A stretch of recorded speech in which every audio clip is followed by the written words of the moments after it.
Okay, so we're live now.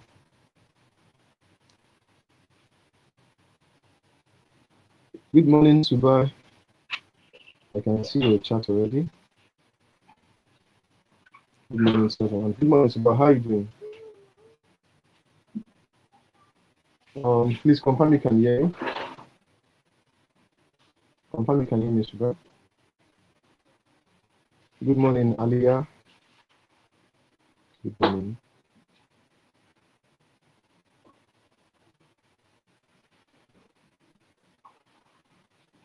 All right, we'll start shortly. When it's 5 minutes past 10, we'll start. So this is 4 minutes past 10.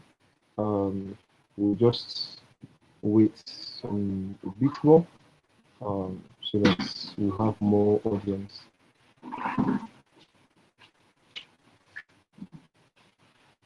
We'll have more audience.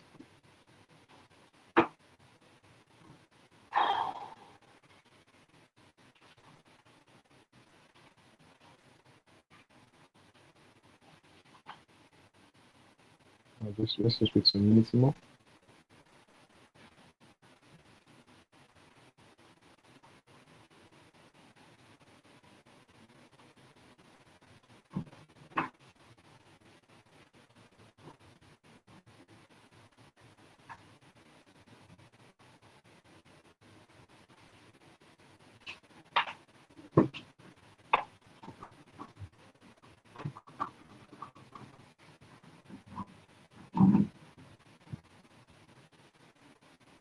Okay, good morning, Fatima.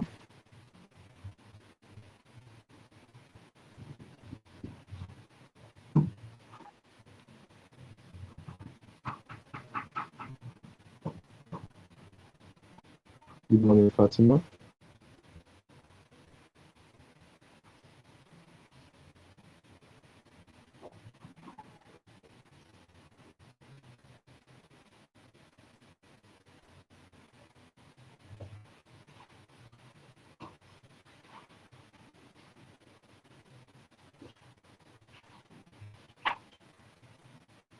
Good morning, Isabella. Good morning, Fatima.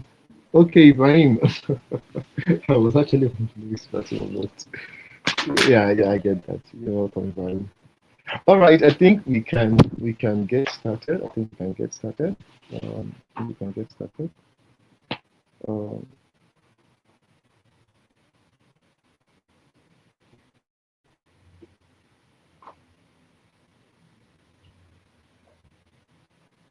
all right, so hopefully the rest of them will be joining. So, all right, so good morning once again to everyone. My name is Damilare Samuel, and people call me Dams, right? So Mr. Dams. I'm the co-founder of Southbridge Academy, where we train beginners, newbies, those who are looking to transition into tech. We train them on hands-on tech skills that are relevant and modern in this world. Um, Currently, we are currently running our second course, and on this course we have the data analytics track. We also have the full stack development track, and we also have the product design track.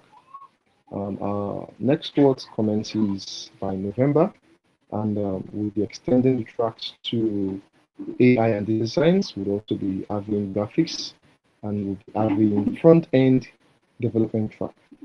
All right. So, having said this, um, as we know, this is the second webinar. The first webinar ended about 2 weeks ago. This is the second series, the second part of the webinar series, and we are looking at the data advantage, right? The data advantage, and we'll be getting lessons from industry experts. People who have been working in the space, and doing their own thing. In fact, before the meeting started officially, I started learning already. I started getting, some nuggets. So I hope you guys, especially those who are in the data analytics track, pay close attention, and I hope you take some things down. So just as we did from the last webinar, if you have questions, feel free to ask your questions in the comment section. I would do well to notify the speakers, and they would respond accordingly. So we'll be having three guests. We'll be having three guest speakers, but for now, the third speaker will join us will join us later on. Um, so let me just quickly do the honors of introducing the speakers. Then I also have here Faith. So we have the first speaker. This is not in the order that we're speaking, so just bear that in mind. We have Ali Kubarat. She's a data analyst. She works at GID Logistics here in Nigeria. Kubarat, can you just say hello if you can hear me? Hi everyone. Yes, I can hear you. I can hear you, Dempsey. Thank you Hello very everyone. much. I'm Ali Kubrat. It's good to be here. Thank you very much, Kubarat. Thank you very much.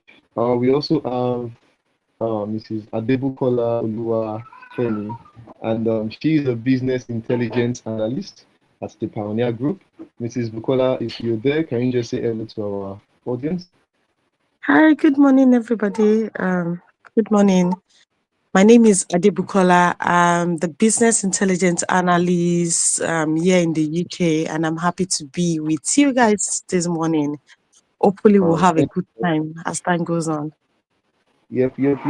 Hopefully, the last webinar was actually mind blowing. Trust me. I myself, there were things I picked up. Even with the experience I have. There's some things I picked up in the last webinar series. So I'm trusting this one will be, eye opening as well.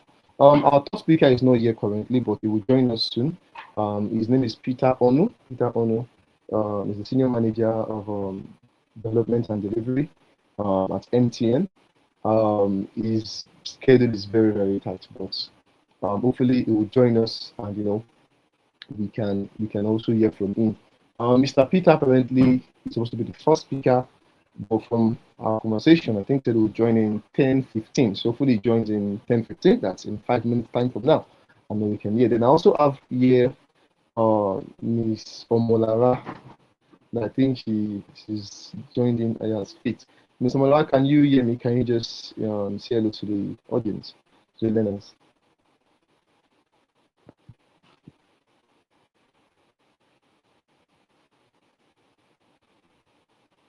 Okay. I really can't hear her now. Okay. I think that was an impact. Mr. Laura, I think you've been added to the stage now, so you might want to unmute your mic. Can you say hello to the learners?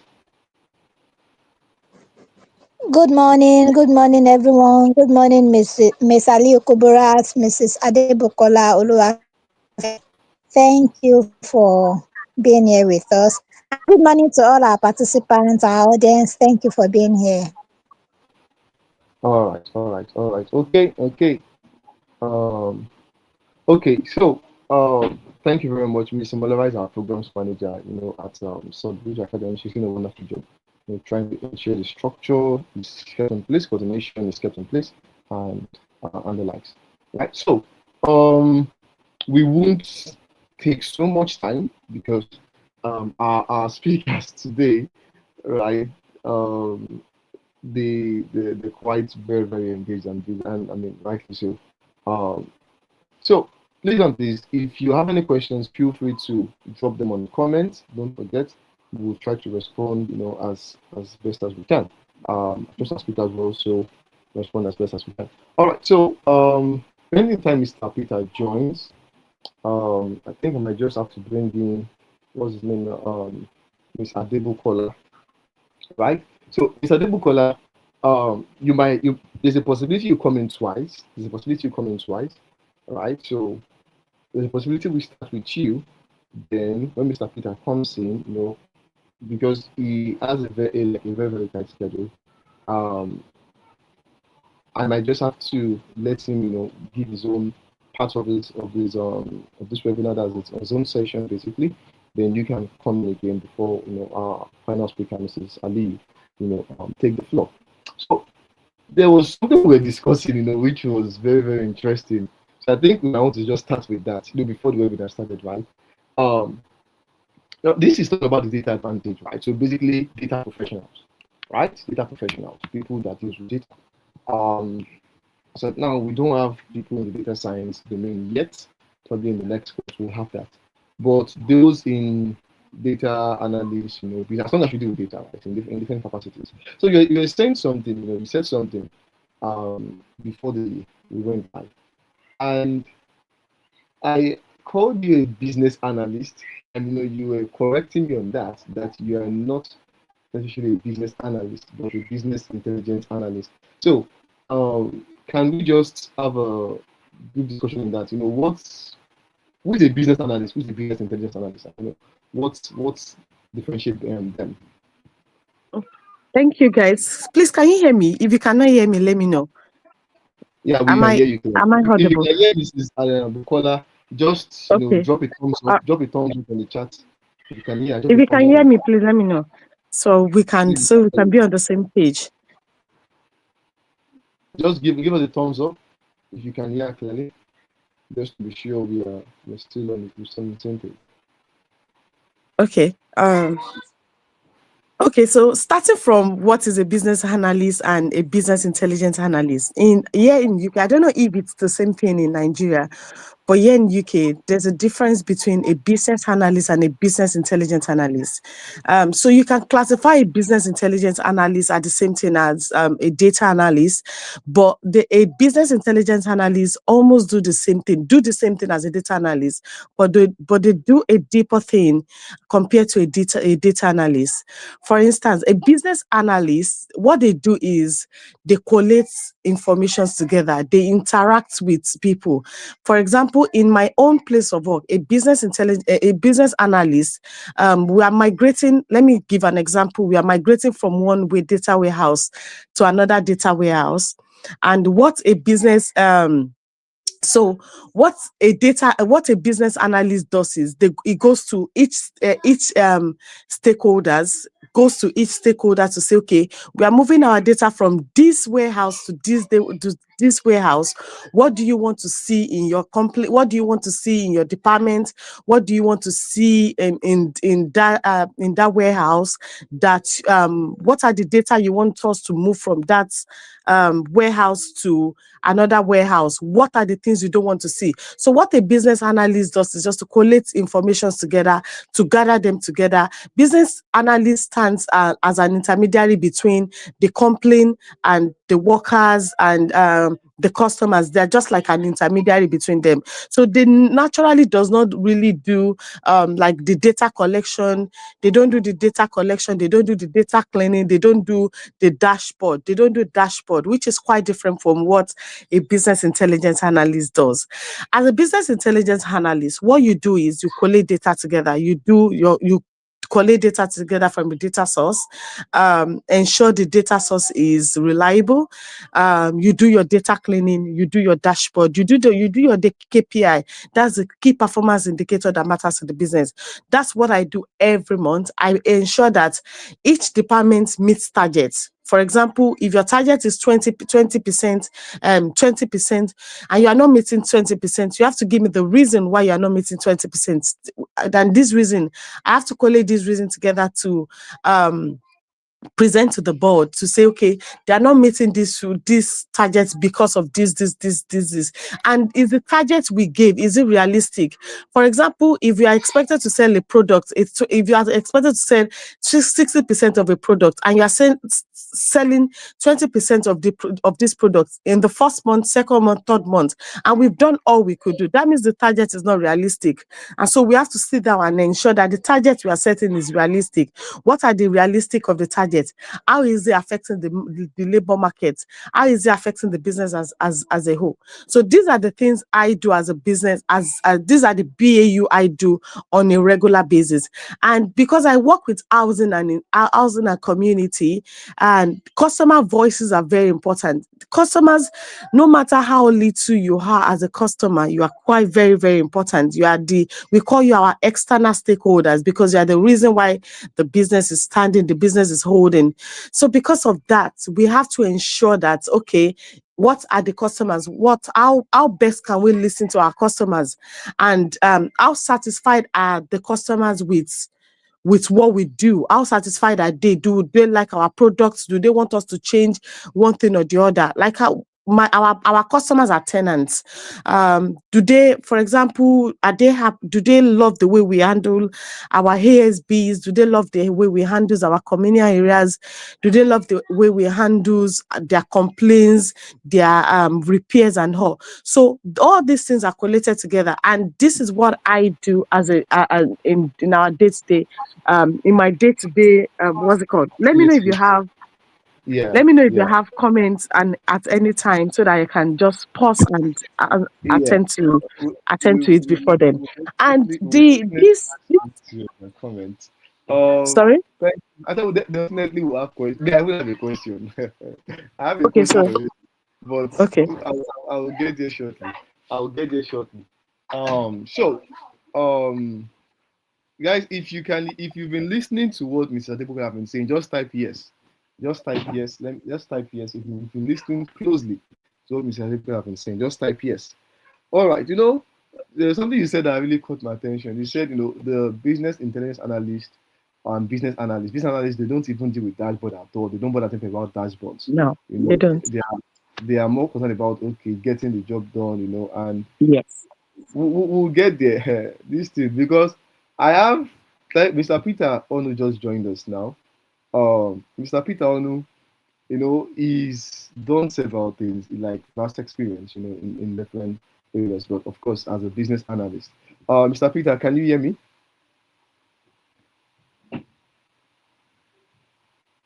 Hi, good afternoon. Is it morning? Yeah, good morning, everyone. I can hear you. Morning. Yeah, it's still morning. How are you doing this morning? Yeah, I'm good. I'm good. Thank you. All right, all right. I understand you're quite very busy this morning, and we appreciate you're honoring us with your presence. All right, so Mr. Peter, like I said, is senior lead development and delivery at MTN, and he used to be. I would I say he used to be a business analyst, or he's still a business analyst. All right. So, Mr. Peter, I don't know if you picked some of what Mr. Debukola mentioned, right, when she was speaking, talking about a business intelligence analyst and a business Yeah, yeah. analyst. Sorry, there's a very big echo, and it's making the audio very difficult for me to hear. Oh, so sorry about that. So sorry about that. Echo. Okay, let me try using my earpod. Probably that might help. Um, just let me know if it's better now. I think two people are in the same place, so one person needs to mute.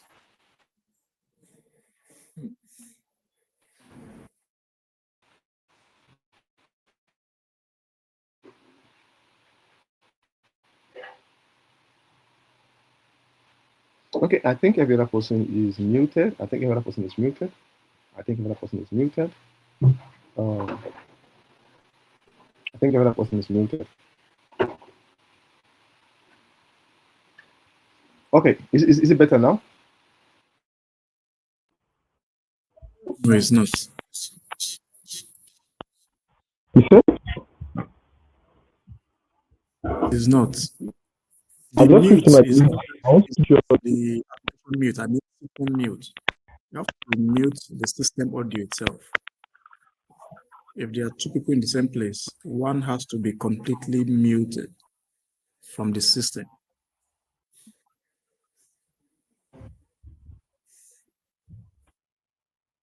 Only that's quite interesting because we actually have different locations. All right, so I don't know. I think that's just a technical glitch. We actually have different locations. Um, no speakers are in the same location. That's just it, right? So I'm seeing Mrs. Lava is muted. Okay, let me try this. Let me mute. Um, she has muted a mic. She just muted a mic. How about now?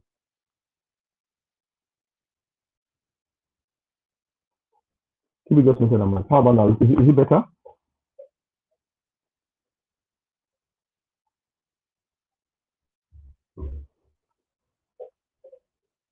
Hello, Peter.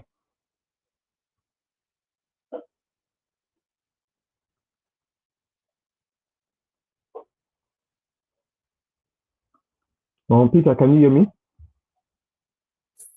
Yes, I can hear you. Okay, okay, okay. All right. Okay. So, we're saying, Mrs. Bukola here, she's a business intelligence analyst, right? And she was actually correcting me, right? Because I had called her a business analyst, and she was telling me they are two different things, right? They are two different things. So before you start, I understand you have a very tight schedule, right? Before you go into your own talk for us, right? Before you go into that, can you just, if you listen to what she was saying, could you also distinguish probably between a business intelligence analyst and a business analyst? I'm asking because I know you as a business analyst, right? Of course, you've also done other things as well. So, before you give us your own talk about the data advantage and lessons and things that the audience can pick from this question, and from your own experience as well. Um, what would you say are the differences between a business analyst and a business intelligence analyst? Are they distinct, or are they gray areas, or it's like white and black? They are very, very distinct. Okay, I think. Okay, sorry, please, Dams. Maybe you may want to get some. Okay, thank you. I think. Thank you everyone for having me. Okay, so I think Bukola is spot on when she says there's a big difference between a business analyst and a business intelligence analyst. Why the business analyst is a bit on the, I mean, yeah, I'm going to explain in terms of the focus, right? One focus on the business needs, and that's the business analyst. Business focuses on the business needs, which could be, there's a need for us to maybe better our process as an organization. There's a need for us to create a system, introduce a system, there's a need for us to build maybe one system or even improve that particular system. And that road cuts across stakeholders, managing both business and technical stakeholders. That is if uh, if the BA is technically inclined, right? Even if not technically inclined, and there's a need for a technical, team to be involved, it is still the BA that is able to facilitate those kind of, engagement, because it basically conceptualizes the business environment, conceptualizes it in some flow or way, or framework that the technical team can digest, or maybe any other external stakeholders can digest. Whereas a business intelligence analyst is basically a data-driven person. You know, the word intelligence itself comes from insights from data, right? So you would see in a data-driven environment or organizations, they, instead of you to call the BA a BA, you call him a BIA. That's how it is. The BA would function in any other business, like a product business,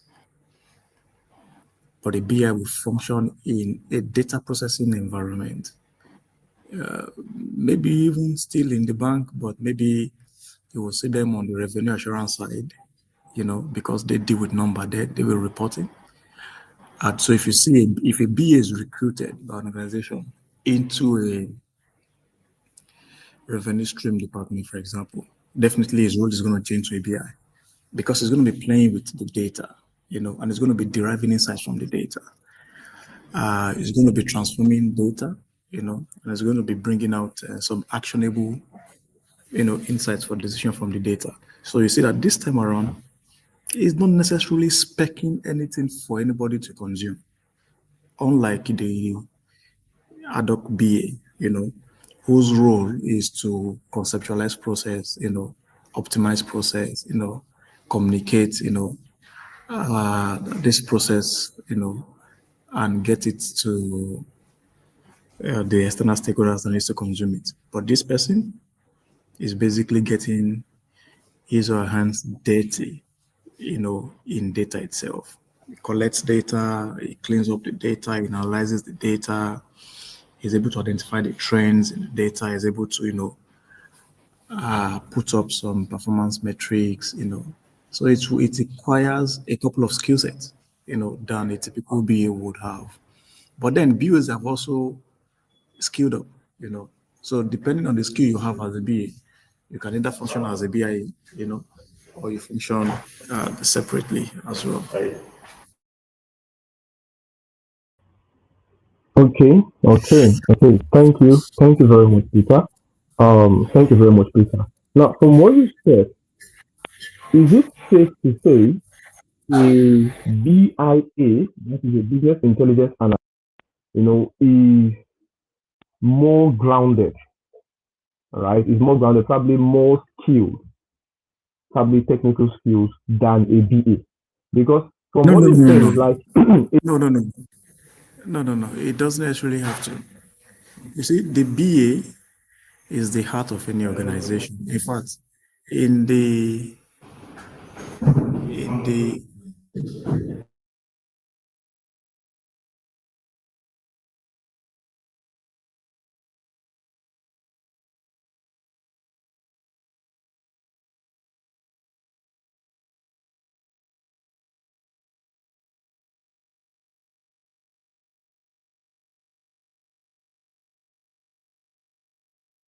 Okay, sorry. So I figured out the echo could have been from my side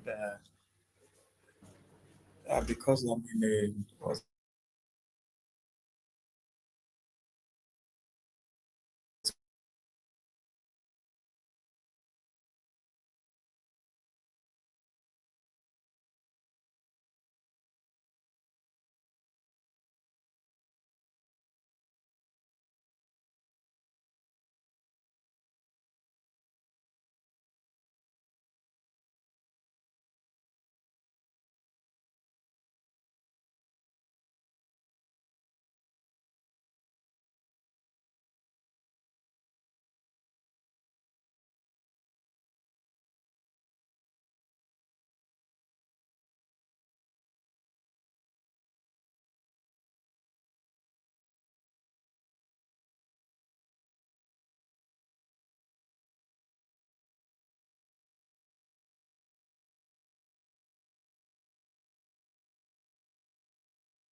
Hello, can anyone hear me?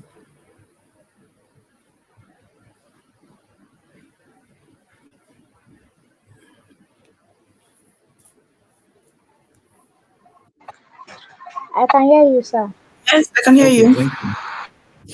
Okay, so in terms of anyone is most the BA is the heart of any organization because a BA can, you know, uh, when you see the numerous systems you have in the world, just take a statistics of the number of applications you have, the numbers of softwares you have, you know, core banking applications, internet banking applications, fintech, if go into space exploration, look at the different systems, different machines. You go into crypto, you go into the medical, go into agriculture, go and see all the different systems that exist. They are conceptualized and documented by a BA basically, somebody who understands the business and is able to translate the business into some technical documentations or technical specifications that can be consumed now by the backend engineers or front-end engineers that delivers it. That's how you see it.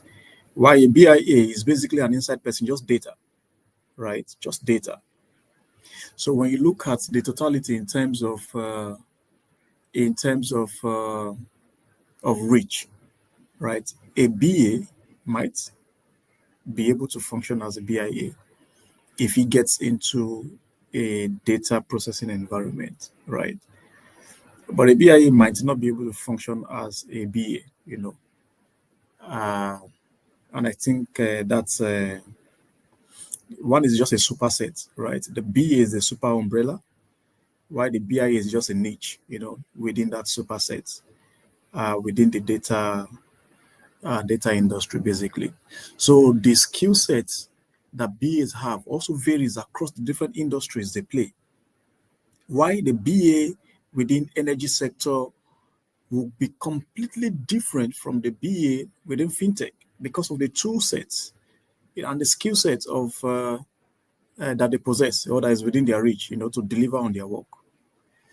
The kind of engineers you have, the kind of engineering activities that also goes on within those industries also still differs. In the energy space, your processes are completely different. In the finance space, your processes are completely different. If you go to technology proper, it's completely different, so I think everything now is guided and governed by context. The BA in the FMCG is completely different from the BA you will typically see in your startup. Maybe your startup does HR solutions, whatever. The BA you will have within your space is different from the BA you will have in an FMCG. Why the BA in the FMCG might be somebody that is more hands-on in terms of markets, exploration. You'll find that the BA you will see in a tech company might just be more, into the technical specifications, So I think those are the different contexts I just need to put there.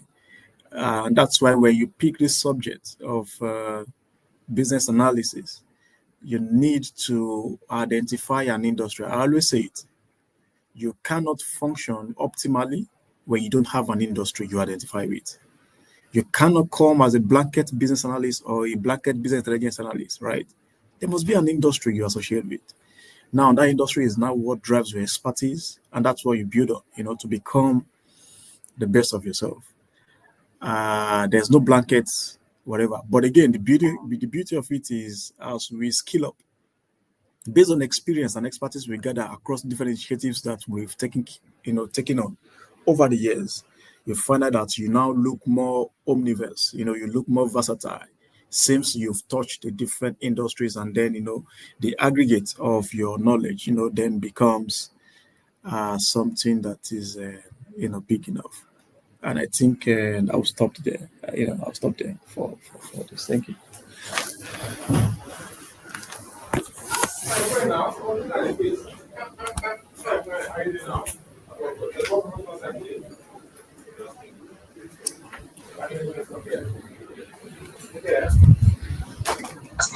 Well, thank you, Mr. Peter. Can you hear me, sir?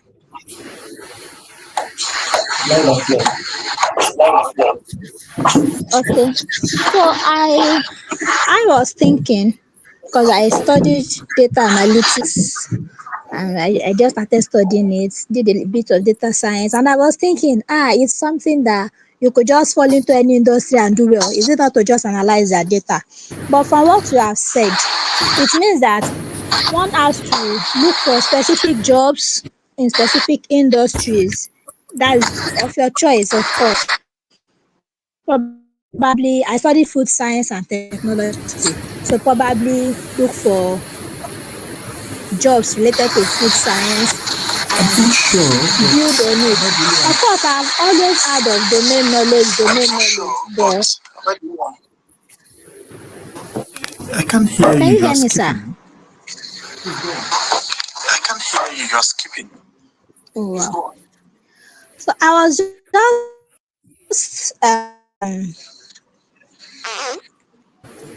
trying to internalize what you have said, because on learning data analytics, I thought that it's a skill that you can just use anywhere at any time and you'd be good. But from what you've said, you've opened my eyes to the fact that to be better, to bring out the best in me, I have to channel all my efforts towards a particular domain. That way, domain knowledge will help me to be an expert in the field. Am I right? And so, Faith, I think at the beginning, it's not bad for you to think, over and beyond, right? And I think that kind of mindset is a good one, right? But as you build competency and expertise, you will begin to see that you are not needed everywhere, you're only needed to prosper, and be good at what you do in one lane, you understand? And that's why the MD of NNPC would not, he would never apply to be MD of any bank, you understand? Or the head of data, in the bank, will never apply to be, he never applied to, any other institution that is not a bank, or maybe that the department does not, deal with financing. Understand? And I think that's how it works. So for now, it's okay for you to that mindset is a good one. That, oh, when I go in, I can work anywhere. Yeah, that's how it should be. That's the motivating factor. That is what drives you to learn more. But as you go on, it becomes clearer to you that there is a domain and you have to own the domain. It is called domain expertise. So that is why you see that in the definition of a business analyst or a business intelligence analyst, there's always a domain that they say these people are domain expertise. Domain is the key word, domain expertise. So you must be expert in that domain. And what are the domains you have? The energy is the domain. You'll find out that finance is a domain. You find out fintech is a domain. You find out what's it called? And I'll give an example. If you do the BIA and you go to the bank, you would be very hands-on in the bank as a BIA person. You know why? Because you're dealing with the numbers. The data is there for you. Everything in the bank is data. You are looking at the loan history, you are looking at the transaction, you are looking at the customers you serve, even from onboarding down to offboarding, accounts that are dormant, inactive accounts, how are they working, what loan is going bad, what is that? You would be a core expert. But just imagine you decide to be a BIA and you are in an HR business. Come on. What expertise do you want to build? The number of people that you recruited? How much you are paying them? What else? Do you understand what I'm saying now? So there's a domain to it. And that domain is actually what gives you the leverage. So eventually, when you start applying, you will not see that your application is not tailored to a certain industry where your strength is, where your expertise is. And that's where you grow, You won't just say because you're a BIA, then you apply to an HR company, your mates are applying to the bank. When your mate in the bank comes out and starts speaking, you will close your eyes in shame because you will notice that, guy, these people know a lot that you have no idea of. You understand? So I think these are just part of the insights, But again, how you started is fantastic. That is how everyone started. You start with, oh, I'm going to this place with the mind that I can work anywhere. Yes, you can work anywhere. But then you begin to ask yourself, where is value, quality over quantity, right? Which domain expertise, which domain is the expertise worth chasing, versus which domain is just there. You'll see product managers. Oh, I'm a product manager, senior product manager. You're a senior product manager in an HR company. I'm a senior product manager in the bank. I'm a senior product manager in the fintech. It's completely different because when I speak as a senior manager in the fintech that has maybe a lending product that has made it across 25 countries, it's never the same as you as a product manager in an HR company that has built maybe an HR solution. That is even if you are building. If you're not building, you are just maybe an HR company that you are just managing the numbers and everything. Yeah, it's different. You see what we talk about? In in the finance would be able to have hands-on experience and expertise to further demonstrate what the business talks about. You would not have, you see. So yes, in terms of picking the skills, you look at the versatility, right? Versatility, right, of the stuff, right? You look at it, once you've seen it, you know, okay, I can play anywhere, right? But then when you start, that first look is for you to gain first advantage into the market. Once you enter the market, start looking for where you want to be eventually, where you want to build your domain, you know, and that's how you attack it. I don't know if I did justice to it, but Faith, I'm sure that as time goes on, you also get to Yes, sir, understand you better. did. Unfortunately, I may need Yes, to sir. also jump because I think I've used 30 minutes because I also have an engagement that I need to attend to almost immediately. Thank you. Thank you. Thank you very much, sir. Yeah, Mr. thank you very much, Peter. Thank you very much, Peter. I think you've done justice to it in that little time frame, right? In the little we can Sorry, do. is And anyone I'm speaking? sure. Yeah, can you hear me?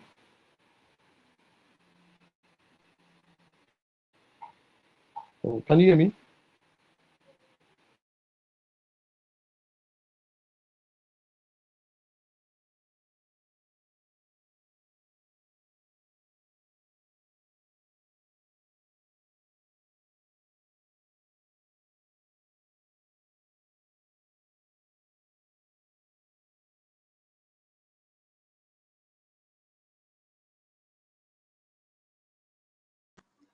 Mr. Dams, I could hear you. Hello, are you still there?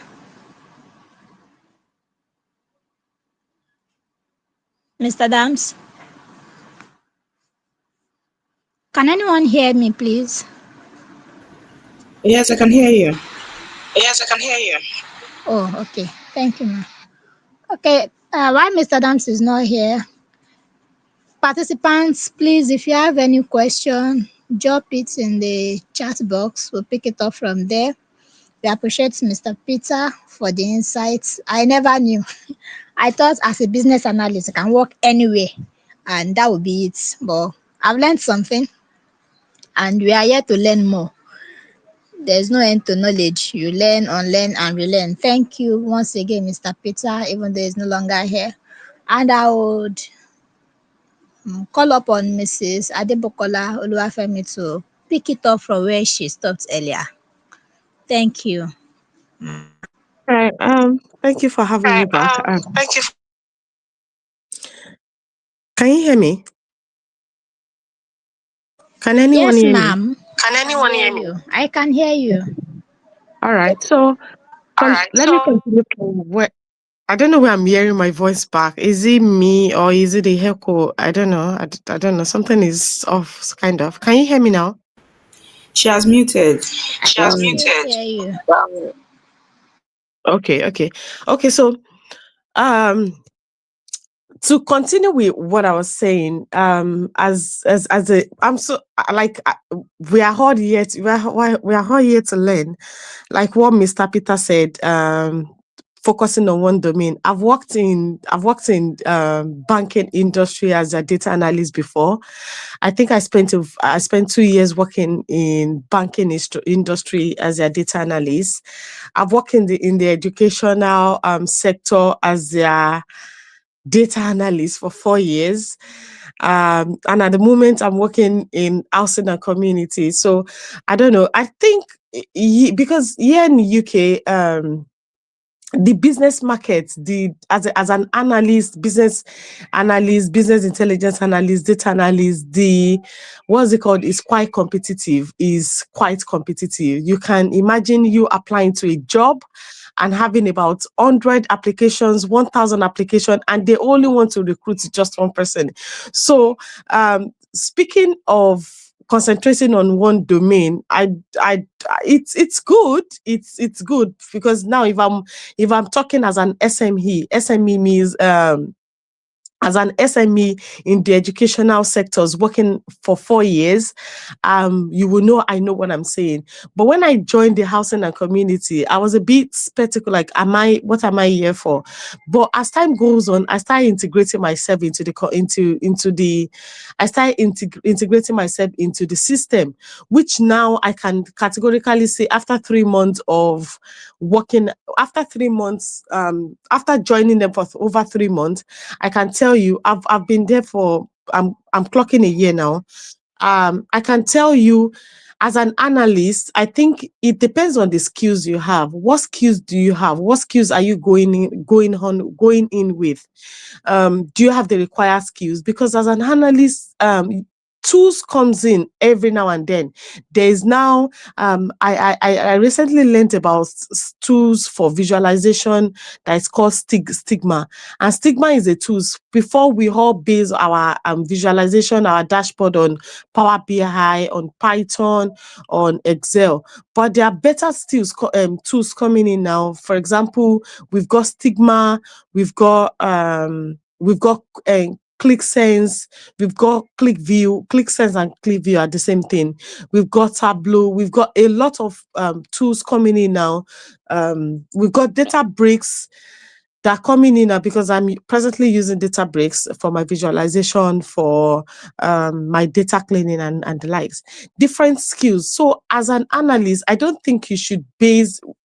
I think it's okay for us to have like a taste of, because the market is quite competitive. If you are saying, "Oh, I want to keep, I want to I want to be in the housing industry," for what if they don't need you? The business is reforming, and probably at that time they don't need you. You need to start looking for another job, and there's no housing and community job at that time, and you've got bills to pay. You've got so many things to pay. You don't have a choice than to move from housing. Like, I don't have a choice. Like, let me speak from my own experience. Like, moving from education to housing. So the business is quite competitive, and because of that, you have to have a taste of all the tools. Have a taste of all the tools.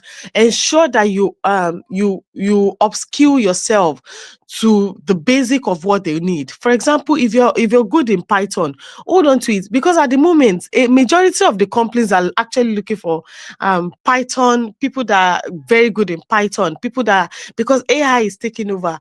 In the next 2-3 years, what will Excel still will all the companies still be using Excel, or some of the companies, will they still be using Excel? Will they move from AI? AI is taking over. The only difference is just that the way we think, the way AI cannot carry out the job. For example, how will AI collect data together? We'll be the one to do it, but the AI is taking over. AI will tell us what to do. So how to upskill to that level where they will say, "Oh, this person is has moved to a level where we cannot get rid of them. This person is quite very important in the quite very important in the complaint. So we can't override the person. Like, we can't override the skills the person have. And as an analyst, I'm talking as an analyst, as a general, both BIA, both BIA, there's another one we call insight analyst. So here we split them. There's a BIA, there's a BA, there's an insight analyst, there's a data analyst, which they do similar job but different roles. I don't know if you understand. As an insight analyst, after the data analysts have finished cleaning cleaning the dashboard, the insight analyst will be the one to interpret whatever the data analysts have done to the stakeholders. And at the same time, there's another skills you have to have, which is quite very important. That is pay attention to details. It's very, very important for you to pay attention to details. As an analyst, it's any slight mistake can cause the complaint a huge loss. Like, for example, there's a place where you overlook duplicates. Like duplicates, for example, a duplicate's name, it can cost the company a huge loss. For example, we want to give maybe we are splitting money. Let me use this as an example. We are splitting money into maybe £5 and there's a duplicate. That means you're giving one person two, like £5. That's one person getting £5 twice. So you have to pay attention to details, which is quite very important. And you have to be a good communicator. You have to understand what it is. You have to understand the business objective. You have to be a communicator. If you don't understand the business objective, you go back to the stakeholder just to ensure that you understand you understand the what's it called? You have to go back to ensure that you understand the objective, which is quite very important. You cannot analyze anything without understanding the objective. It's very important. What story is this data going to say? What unique story is this data going to say? How best can you present this data? And what stakeholders are you presenting this data to? Is it technical stakeholders or a non-technical stakeholders? Someone has a question. Yes, we have several questions. We have two questions actually on the chat. But before I go to the questions, I Okay. want to just say something to all you've been saying. You know, while learning data analytics, we are told you clean the data, remove duplicates. But what you're saying is, in some instances, duplicates may be necessary. You like just there's no one way fits all kind of approach to any data you're working with. You need to understand this particular data. Does this particular data and this company need, for example, maybe you are selling a particular book for 5,000 naira and you see that the book sold like 10 times. So we'll remove it now because that is what will tell us how good the book is doing. You cannot just remove duplicates in that sense. So I think I am trying to see if my thought is the same thing. Then you mentioned an insight analyst. I've never heard of that before. I was thinking that as a data analyst, you are also the one to communicate importance of your data. You are also the one to interpret your dashboard, explain what you have been able to get from toiling and scattering and rearranging your data set. So I would need a form of clarification on that. And after that, please, Ms. Kuburat, we would like you to also share your thoughts on this. We'll keep the questions for a bit. Okay, so let me go back to the insight analysis. I can't hear you. Let me go back to the insight analysis you have to mute so that you can hear me. Okay. Okay, so let me go back to the insight analyst and the data analyst and the BI analyst. I have worked with Vodafone. I did a contract job for Vodafone for 3 months. And for that 3 months, in Vodafone, there's an insight analyst, there's a BIA, that's a business intelligence analyst, there's a BA, that's a business analyst, and there's a data analyst. So they all work together, they all collaborate together, but they do different roles. For example, Vodafone is a very large company. Vodafone is very, very large. They have their company in both UK, US. I don't know if they have in Nigeria as well. But Vodafone is like it's a very, very big company. I worked with them it's just a fixed term contract for 3 months. And I worked as a business intelligence analyst. And what I do is the same thing as a data analyst. It's the same thing as what a data analyst do. But what an insight analyst does is after doing the whole thing, they collate your results together. After collating your results together, they will be the one to explain whatever it is you've done in details to the stakeholders. So, for example, the housing and community I'm working with at the moment, we are not as big as Vodafone. So I as a business intelligence analyst, I do this job of a data analyst and I do the job of an insight analyst. But there are some companies that split this. They split it as an insight analyst. Go and look at company like TalkTalk. TalkTalk is another. TalkTalk is another what's it called? Is another big company in UK where there are communication complaints. And I can tell you this, they have all these roles in different, like a different person is an insight analyst, a different person is a data analyst, a different person is a BIA, a different person is a BA. So it depends on the company you're working with. different companies with their own policy and procedure to say, because of the volume of the data we're working on, let someone take the data cleaning, the data source, the dashboard, and let someone take the insight of it, give the stakeholders what they want to hear, and let someone take the BA part of it. So, for example, there are some companies that will say, oh, for a BIA and an insight analyst, they join it together, they combine it together to become a single role. I've seen companies like that. I've worked with companies like that. When I was working in the educational sectors, I worked as a BIA. As I worked as a BIA, I worked as a BA, I worked as a data analyst, I worked as an insight analyst. I do all this job because of the kind of data I was working with. They are not big datas, but we are working with big datas. Even before you finish a data cleaning, where you are having to analyze about 2 million data, definitely you cannot finish that. And the stakeholders need to, probably a stakeholder needs you to, how am I going to needs an insight on it, like immediately before you finish that? How do you incorporate that a 2000? How do you analyze a 2000 what's it called data and be able to present this to the same stakeholder the same day? That is why they have an insight analyst, where an insight analyst will work hand in hand with you in order for them to gather all this information together to present to the stakeholder.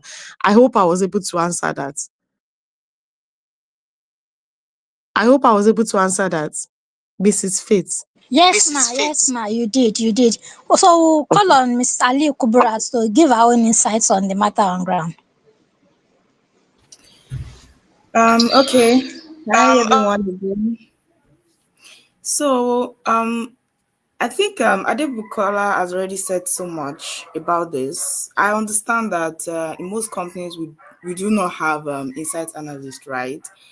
But it's also dependent on how big the company is. If the company is very big, all those tier 400, 500 Fortune companies, they don't expect one person to literally do everything data, right? And as just said, when you have a lot of data to work with, you just have to have different units, compartments within your unit. That a set of people will be analyzing the data, no, probably getting the data, right?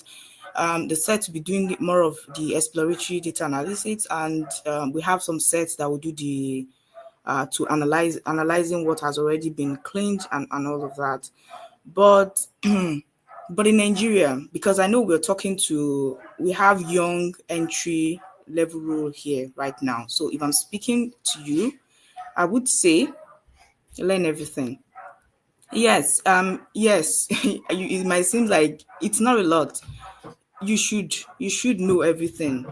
Learn the data part, learn the exploratory part, clean your data well, learn how to visualize your data well, learn how to interpret your data well, learn how to get the insight from what you've interpreted. Because sincerely, if you don't even know what you intend to get from a data, right, from analyzing the data, how are you supposed to even know the kind of insight you expect from that data? The expectation is you have a clarity of what you want to see, or what you want to, the problem you're trying to solve before even starting off a project in the first place. So when you finish up with whatever you're doing, you should be able to interpret, and not just interpreting, recommend.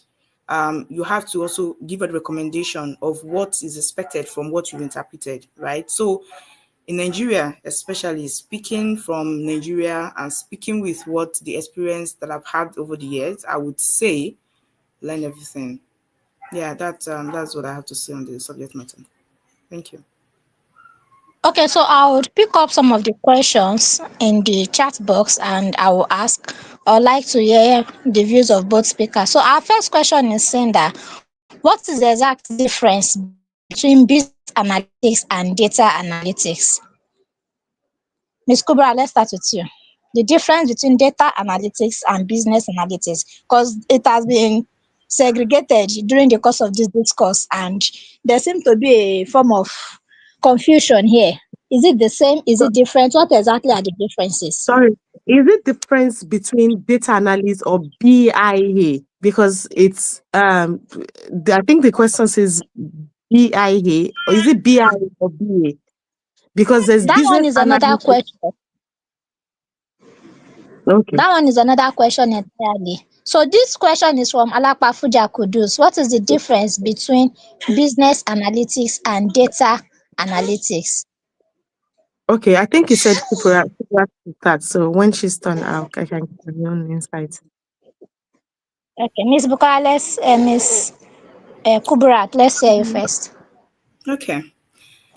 So I would say it depends on the context. Let me explain.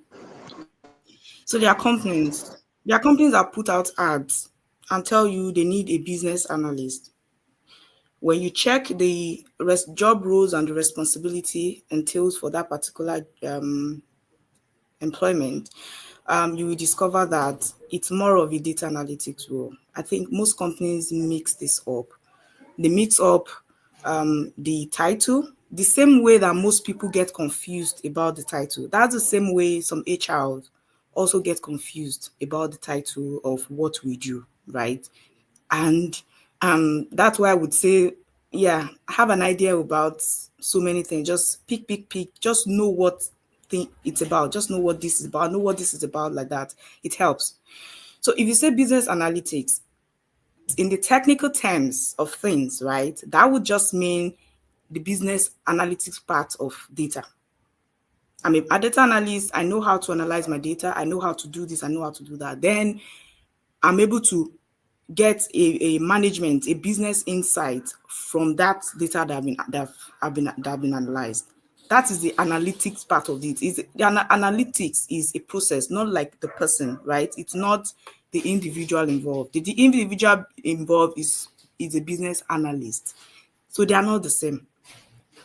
All these terms are not the same, right? You're a business analyst, you are the person, you're the one, it's the title of your job. You're a business analyst into business, doing business analytics is the process of what you do. And just like Bukola have explained before, a BA is not the same as a data analyst and it's not the same as a BIA. From the explanation she has said before, you understand better. I'm a data analyst. I deal with data, right? Anything data, exploratory, listen to whatever the stakeholder needs, and build a dashboard around whatever it is they need. It could be an ad hoc analysis as well. It might not have to do with dashboard. It might just be a one-time analytics they want this, they want that. I give that to them. You are a BA. You're the person that does not have to deal with the data part of things, but just the business processes of how things goes. You are like that. You are a BIA. You're a person that deals with both process and also data part of things. So yeah, thank you. Okay, thank you, Ms. Kubrat. Ms. Bukola, please, can we hear you? And Ms. Kubrat have kind of answered two questions together, talking about the BA, BIA, data analyst, all together like that. So, Ms. Bukola, please, let's hear your thoughts on these questions before we go to the next one. To be honest, Kubra has said it all. She has said it all. She has said she has done the great. There's nothing I want to say again. She has said all everything. But what she said, she said something. She said learn everything.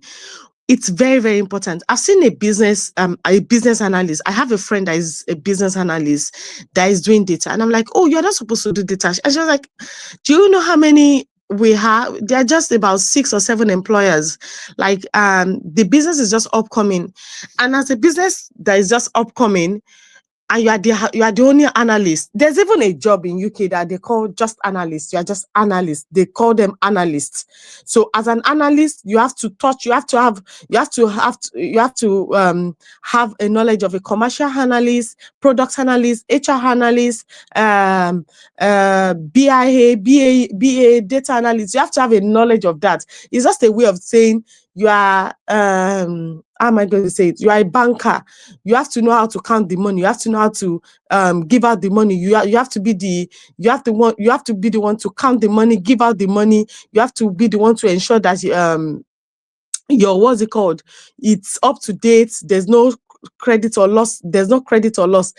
So it all depends on, it's just to me, I just feel it's just name. For example, I know of someone that is actually looking for a job now and saw a job that they said commercial analyst, and she was asking me, can she apply? I said, what's the first thing? The first thing is, what is the job description? You have to first read the job description. What tools do they say you'll be using? If, for example, if they say you are using Power BI, Power BI is Power BI. There's nothing. So if you know Power BI, you know Power BI. There's no like, because I'm working I'm doing Power BI, I'm doing dashboard for housing. I cannot do dashboard for banking. Who says that?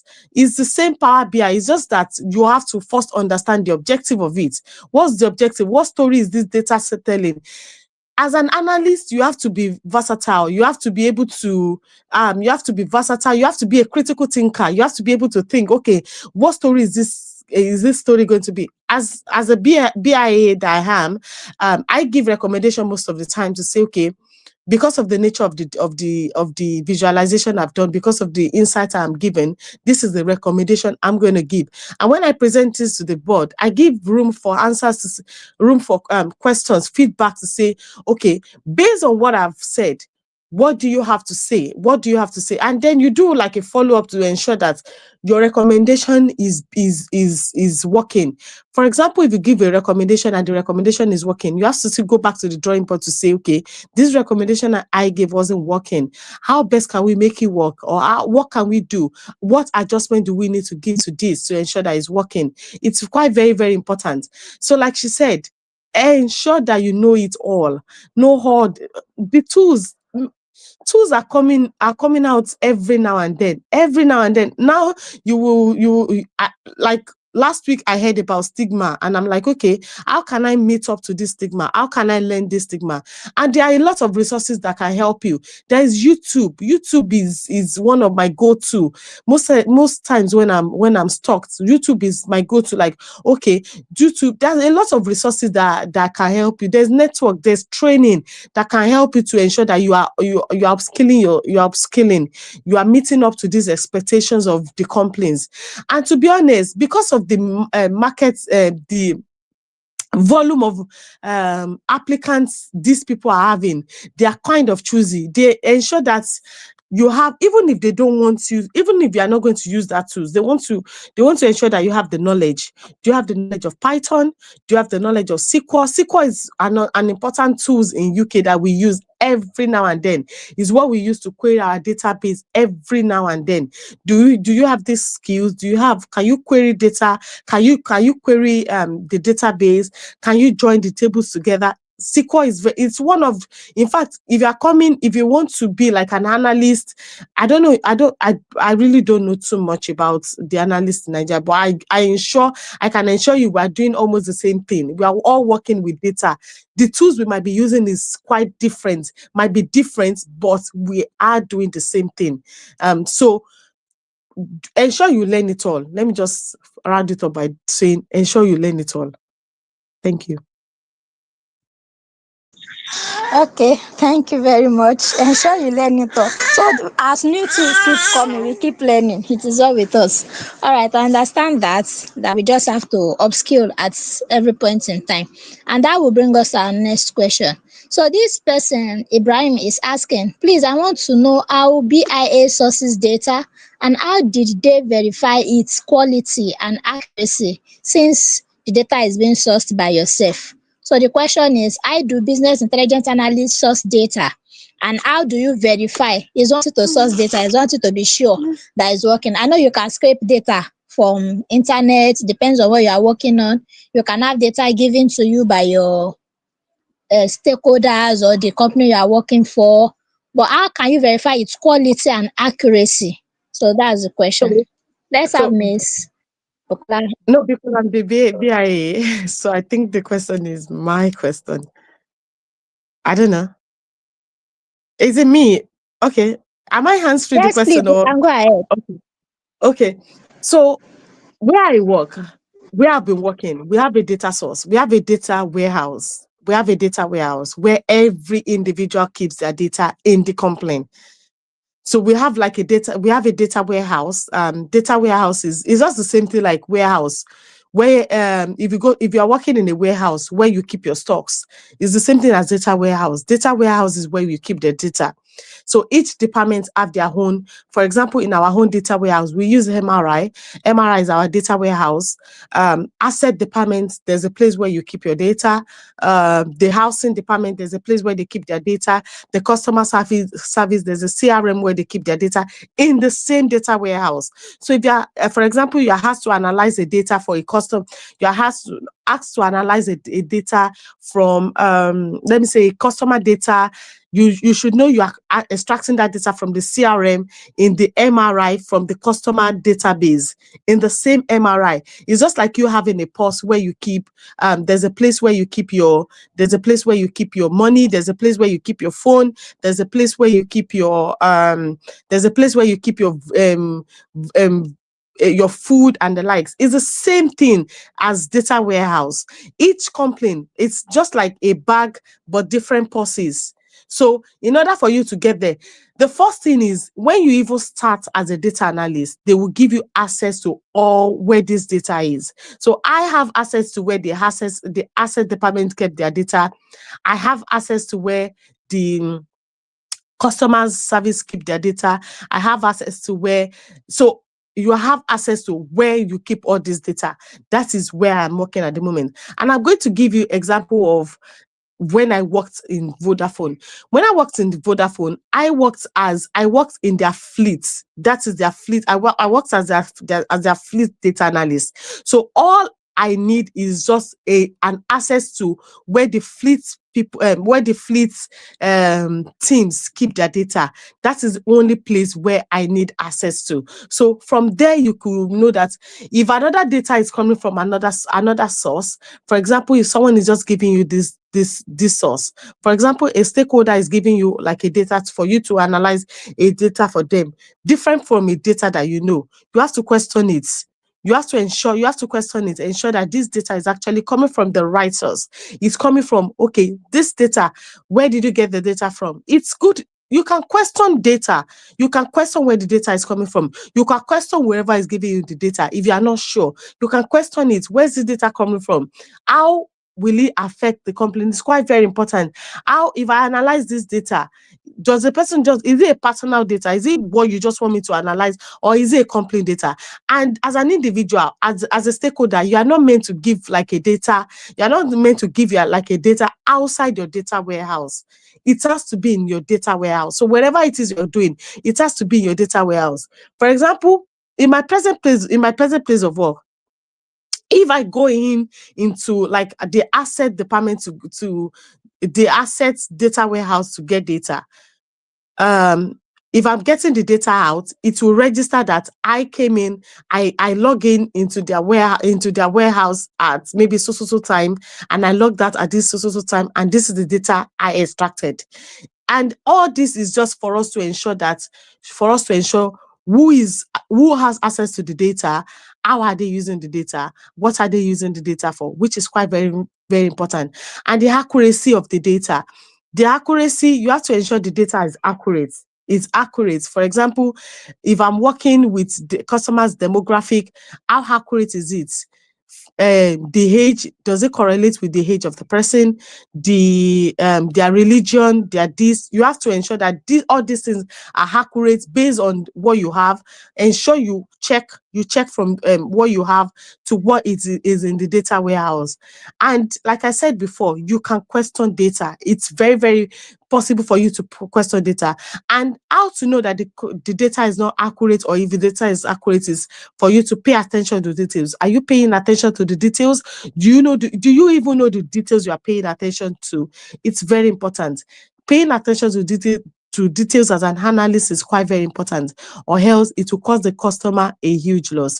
So I think I'll pass it on to Kubra to probably enlighten more on it.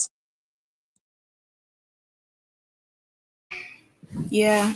Okay, Miss Kubra, let's hear you. Yes, I think Bukola said a whole lot already. Really, what is just remaining is for us to publish the book. Yeah, I said it a lot about the data source and how to check the accuracy of the data. So now, what I would add to this is So you're a data analyst or you're a BIA analyst in a company. So when they introduce to you where the data warehouse, okay, so here's the thing. It's not every company that has a data warehouse, especially in Nigeria, right? The companies that can afford to have a data warehouse, because having a data warehouse is expensive. So it's not every company that can afford that. Some companies just have Google Drive for their data source. Yeah, some people just have Excel for their data source. Some just Google Sheets. That's where they just, so it happens like that. And all you have to work with is folder. Yes, like the technical layman folder, Excel folder, kind of a thing. So, and that's why I feel what Bukola was saying the other time, that the next how many years will Excel still exist? Well, I do believe it will because that Excel it has really come to stay for a very long time. And considering that there's a continuous innovation and all. In fact, there's been an integration of AI into Excel right now. So what are we talking about? They keep innovating to meet up with industry standards and with expectation of what it's supposed to do in this current day. So it will. And we also have companies that cannot afford a bigger storage space, so they have to still be limited to using what they can, manage with. So now, in terms of the companies that have data warehouse, like she has already explained everything about what data warehouse is about. I won't even be going to that side because she has covered it perfectly well, right? But what I would just add to that is, if you're an analyst and you're coming on the team and they tell you, oh, there's a warehouse, there's a particular place where all the data are stored, you should be concerned with data privacy and accuracy. All you need to ask is, does this data get leaked can it get leaked? Talking about security wise right now. And you also want to be concerned about the accuracy of that data. So whatever data I'm pulling from here, are you telling me that that is what it is? Even till now, I still ask those questions on some scenarios of whatever it is I'm trying to look for, and they tell me, oh, this is where you can get it. I still ask the question of, is this updated? When last was it updated? Can you check to be sure that everything I need, I'm going to get it here? Yes, that one is, there's no negotiation to confirming an accuracy of your data. Even when you work with the company for a long time, there's still sometimes the request comes and you still want to be sure that you're getting the data you need to get, just like Bukola said, because if you don't get it, the company might be losing money because of what you've analyzed and you've presented as the final findings of your results, and it's not the case. So there's risks, and that takes us to some kind of the risks that comes with being an analyst, right? Because the management is depending on the decisions you're making. The management is depending on your final verdict, your insight, your recommendation. And trust me, you wouldn't want to lead them astray. You wouldn't want a situation where you're presenting something that is not right or is not correct. And that's where the accuracy comes in, right? Now, let's now go back to the other layman kind of data collection. So Ibrahim that asked that question, yeah, that was a spot on question, really, because especially so many things can go wrong when it comes to that other side, aside from that warehouse. That warehouse thing is an automated thing. It's Azure. You can use Azure. We have the IBM, we have the Oracle and all. So those ones you're paying, the company is paying dollars. You're paying a lot of money for it. So the least they can do is to keep your data safe. So that one, don't stress yourself. We're good. But the other side of things is where the data gets to be stored in the Google Sheet or the Excel, flying around, that part, yes, you need to ask a lot of questions. You need to verify that what you have is what you should have or what should be up to date. And the way to do that is to go directly to the stakeholders involved. So for instance, they send you a Google Sheet, and that's where the expected data you're supposed to analyze is in, right? When you've reviewed that, ensure that you check it first. Don't just go to a stakeholder without having to check to be you check, you have your questions listed out, then you request for a clarity meetings.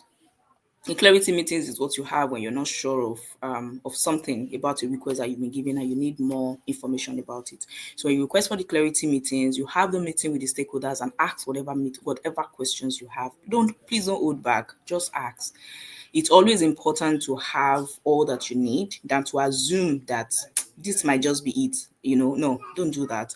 So ask whatever question you need to ask. Ask if there are more. Ask where it used to be before it's been moved here now, especially if you're dealing with long range of dates. Let's say you have it, you currently have a sheet that has this year to date, that has a year to date data, and you need data from like 2024, 2025, or you don't even need it, but you just want to know if there've been records, right?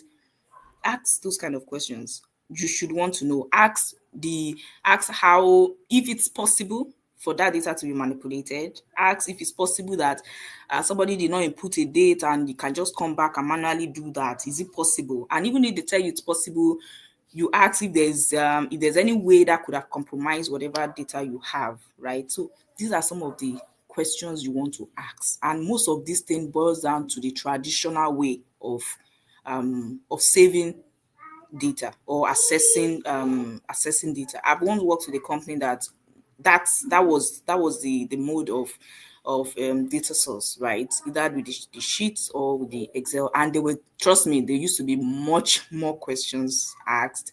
There used to be much more accuracy tests. Yes, there used to be much more.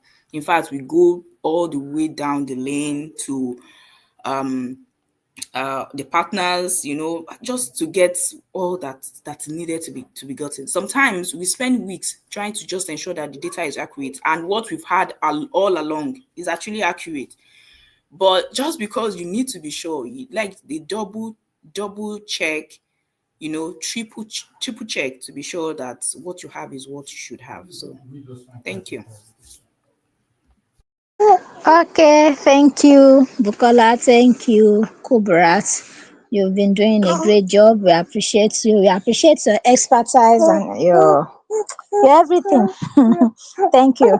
So we'll move to the next question. Now that AI, this question is from Suber.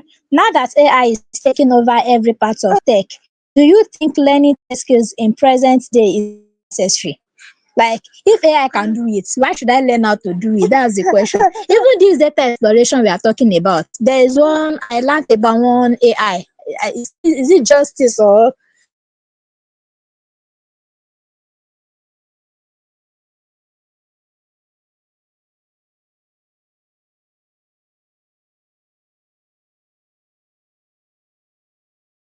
something that can do this exploratory data analysis for somebody? Just put your data.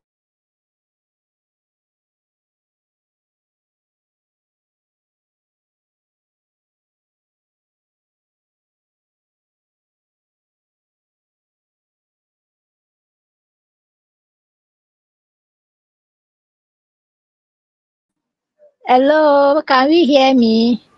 Yes, we can hear you now. We're not hearing you before. Oh, I just read out the question.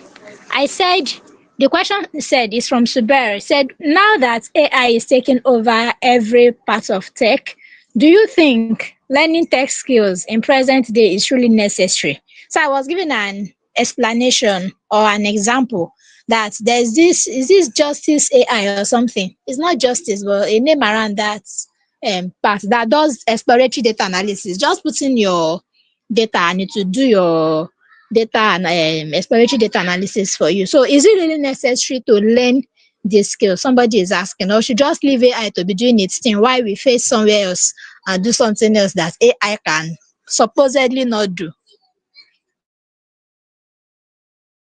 Okay, who is taking this? Should I jump on this?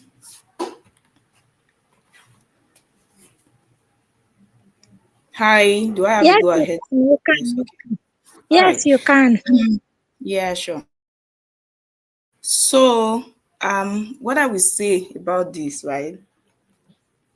Um, when I transitioned into data, let me say my background hasn't always been in data analytics, right? I started my I started my career in sales, then to operation, and then to being a data analyst. And one of the fear that was there was, oh, AI is coming in. Is this really even still worth it, right? Is it still okay? And the resounding answer is yes, it is. Don't worry about AI, I would say. It's here to help you. It's not here to take over whatever it is you're scared of. Just know your job. And knowing your job means don't be stuck. You're somebody that knows Excel, you know SQL, you know Power BI, and then you just relax. Don't relax. Oh. In fact, if there's anything, is the continuous self-development. Don't even rest on it. Because as long as you've signed an agreement with being a with coming into tech, right? You sign an agreement, you want to be a data analyst, you want to be a BI analyst, you want to come into tech. Just be sure you signed a lifetime agreement to continuous study and self-development. There is no, I will tell you here, and it's for free. There is no negotiation to it. You don't have a choice. Let me put it that way. You don't have a choice. You just have to continue to develop yourself. You have to continue to improve a program after a program, a learning course after a learning course. You save YouTube programs, save YouTube videos, keep learning. That is the only way to get ahead. Yes, that's the only way to get ahead. So when you're talking about AI taking over, it's not here to take over anything. It's here for what? For anything. It's here to support you. I have situations of having to work on some tasks, right? The tasks that will literally take me, let's say, hours, some even days, and I get to do them in few hours, few minutes because of AI. So that's the difference, right? I have a query that I'm writing, and my case function is so long. Like, I have a case function I want to write to, like, condition the report to how I want it, and it's a very long case function. I don't have to write it by myself. All I need to do is to give AI the query sample, right? And give AI the query sample and let it know the case functions I want to write, and it will generate everything for me in seconds. So you see, that is the difference between not having AI and just doing your thing. The only time you can be scared of AI taking over anything from you is if you're not ready. If you're not, be ready for that AI. Be self-aware. Be ready for it. Be ready that it can support you. Somebody was telling me that he lost a job at an interview. Asked how he lost that job. He lost the job because he was asked how he uses AI. He was asked how he integrates AI in his daily life and all of that. And he was trying to feel self-made or I wouldn't even know what the plan was, but he told the interviewer he doesn't really trust so much in AI. He doesn't really use it so much. So he's just trying to do things by himself. And right there and there, they told him he's not the person they're looking for. Yes. So they told him he wasn't the person they were looking for because they want somebody that is open to AI. They want somebody that is open to the opportunity that it brings. And he completely lost the job. Not because technically he wasn't fit, because of course he had gone through assessments, and that was just the final interview he was supposed to have with HR before getting the job. But he wasn't open to AI, and they want somebody that is, because sincerely, it helps. It makes your job faster. It makes everything easier. So you shouldn't have to be scared of it, or you be scared it takes over the job. It might take over the job of people that are not prepared for it. Yes, it will. It will take over your job if you're not prepared for it. But AI cannot even work on its own. That's another thing you should know. AI needs somebody to drive it. That is why we have job titles of AI engineers right now. We have job title of prompt engineers. There are people that are already having job based on just AI's existence.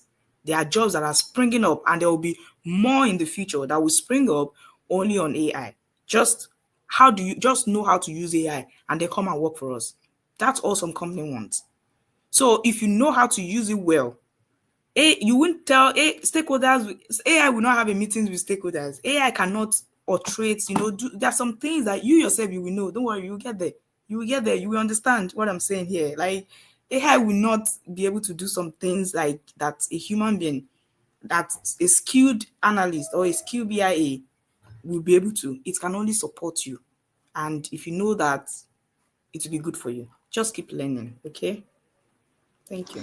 Thank you. Thank you very much. The questions are just rolling in. People, they're learning a lot with that. And so that's why we're having a lot of questions. And I remember doing an internship somewhere and I was asked to do something.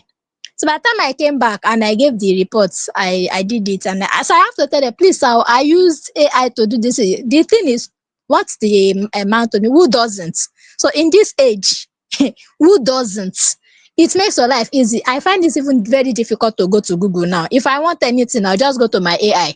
And that AI will lead me to the exact sites. I don't have to go and read everything. Of course, we also know that AI hallucinates. There should be a check and balance all of these things. Sometimes my AI that will just give me some kind of thing. I'll be like, where did you get this from? And that is where prompt engineering come in, where you know how to condition your AI, your chatbots to answer you the way you want your answers to be. And it's a whole lot of things. We just have to learn a little here, a little there, but we really cannot leave everything for AI. AI cannot do everything. AI hallucinates a lot. I was speaking to a lawyer and she was telling me how somebody created a whole case using AI sightings and all of that. And eventually, it was in the courtroom they discovered that all those things were wrong. AI just produced something from. And that same person, that same lawyer was going to do a document for somebody and she had to use AI all through. She just need to proofread and be sure that it is what she needed. These are all about us moving forward. So the next question says, is it possible to give a wrong recommendation of a detailed analysis or dashboard? How would you resolve that? Hmm. Is it possible to give a wrong recommendation? Is it possible to give a wrong recommendation of an analysis? So if that is done, then how do we resolve it? Ms. Bukola, please, can we have you answer that question?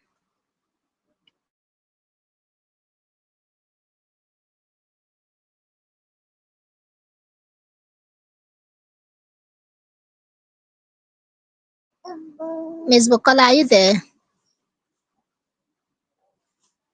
Wow, can anybody hear me? Yes, I can hear you. Yeah, I can hear you. Okay, okay. So it seems Ms. Bukola is not here. So Ms. I'm here. Kubrat, Oh, I'm here. okay, I I'm think here. she's back. Okay, I'm is here. it It's the possible? network. Okay, so I'm going to use myself as a case study. Can you hear me? Yes, I can Can hear you you. hear me? Yes, Okay. yes. Okay, I'm going to use myself as a case study. I've given a wrong recommendation before, and it's given a wrong recommendation is not a sin. It's not a sin where they will cast you out or stone you to death. No, I've given a wrong recommendation before where I was asked to analyze I was asked to analyze the neighborhood, how many neighborhood are not satisfied with the complaints they made and how many neighborhoods are not. And in the process of doing it, I guess I was a little bit distracted and my analysis was practically wrong. Instead of neighborhood K, I gave neighborhood I, and I've presented this to the board. I've presented this to the board. And this is the height of it. When you've presented this to the board, because the board are the ones that decision makers, they're the ones that make decisions. And they were at the point of making decisions when I noticed I gave a wrong recommendation. So the first thing I did was to first acknowledge that I've given a wrong recommendation and go back to the board and say, oh, I gave a wrong recommendation. First, you have to first acknowledge yourself that, oh, this is a wrong recommendation that I have given. And you have to go back to whoever you presented this to and make your amendments. Give the reason. You have to give reason. Oh, probably it's an oversight. It could be an oversight. It could be a wrong analysis. It could be based on the analysis of. It could be based on the wrong data you use. It could be a lot of things can happen while you give a wrong recommendation. A whole lot of things can happen. Could it be the wrong data? Could it be the wrong analysis? all these things could be the reason why, or you can give the wrong recommendation. Acknowledge that you've given wrong recommendation. And after acknowledging that you've given wrong recommendation, you have to now go back to wherever you presented the what's it called to. After acknowledging, you have to do now. After what I did was, after I've acknowledged it, I went back, I did the analysis again, did the correct analysis, now booked a meeting with the stakeholder to say, oh, I'm so sorry. I do apologize. I gave a recommendation because of so, and now I've done it again, and this is the correct analysis. And at the same time, because I've spoken with the stakeholder, I went ahead to book a meeting with all the SMTs, that's the senior management teams. I booked a meeting with all of them at the same time, just to explain what happened to them. After explaining what happened to them, then I gave after I've done the analysis again, I gave it out to say, okay, I've now gone back to do the analysis, and this is the correct analysis now. And because I have worked with them in the past, I've given the right recommendation that's really worked in the past. They were able to bypass the wrong recommendation I gave, and they jumped on the right recommendation without a fling. So the first thing is, because as an analyst, you'd be like, oh, I've worked as an analyst for years. Why am I making this same mistake? This mistake again. So mistake is bound to happen. Mistake is bound to happen. So in the process of it, acknowledge your mistake, redo it, and present your finding again to the board. Thank you. That's all. Oh, thank you very much. But for what you said, a newbie we have visa ahead rolling on the plate, because there's this trust they already have in you that made them to understand, okay, this was a mistake. But for a newbie to be like, what's this? Just this first project already making mistakes, don't you think? So it depends on the industry you're working. It's not even, it depends on the industry you're working with, because there's something I used to tell my team. If one person fails in my team, we've all failed. If one person failed, we've all failed. If you are doing an analysis as a newbie, did they give you the analysis to just sit down and do? If they are doing that, that means that company is in. Okay, let me maybe I should put it like this. I don't know how regulated UK in Nigeria is, but in UK, there's a regulation for those that is starting. They're starting before they can even start giving you an analysis. They will start from. You have to start from the little. You have to first shadow. You have to first shadow someone. You have to first shadow someone. There's some people we call SME. That's those that are really, really like they really know the job. You have to first shadow them. After shadowing them, even after shadowing them, they should not base you. They should not just give you an analysis to do. Two people is meant to, like in my place of work, two people do reporting. After doing reports, after you finish your reporting, you have to send it to me to validate your report, to ensure that your report is error free. In the process of doing your report, anything can happen. For example, like for a single mother, in the process of doing your report, maybe you're working from home. I work from home majority of the time. Maybe you're working from home and you're a single mother. Your kids needs your attention. Your work needs your attention, and you are doing reporting at that time. A distraction can come in, and when you come, you can miss a whole lot of things. And that is the reason why a second eye, we call it a second eye, a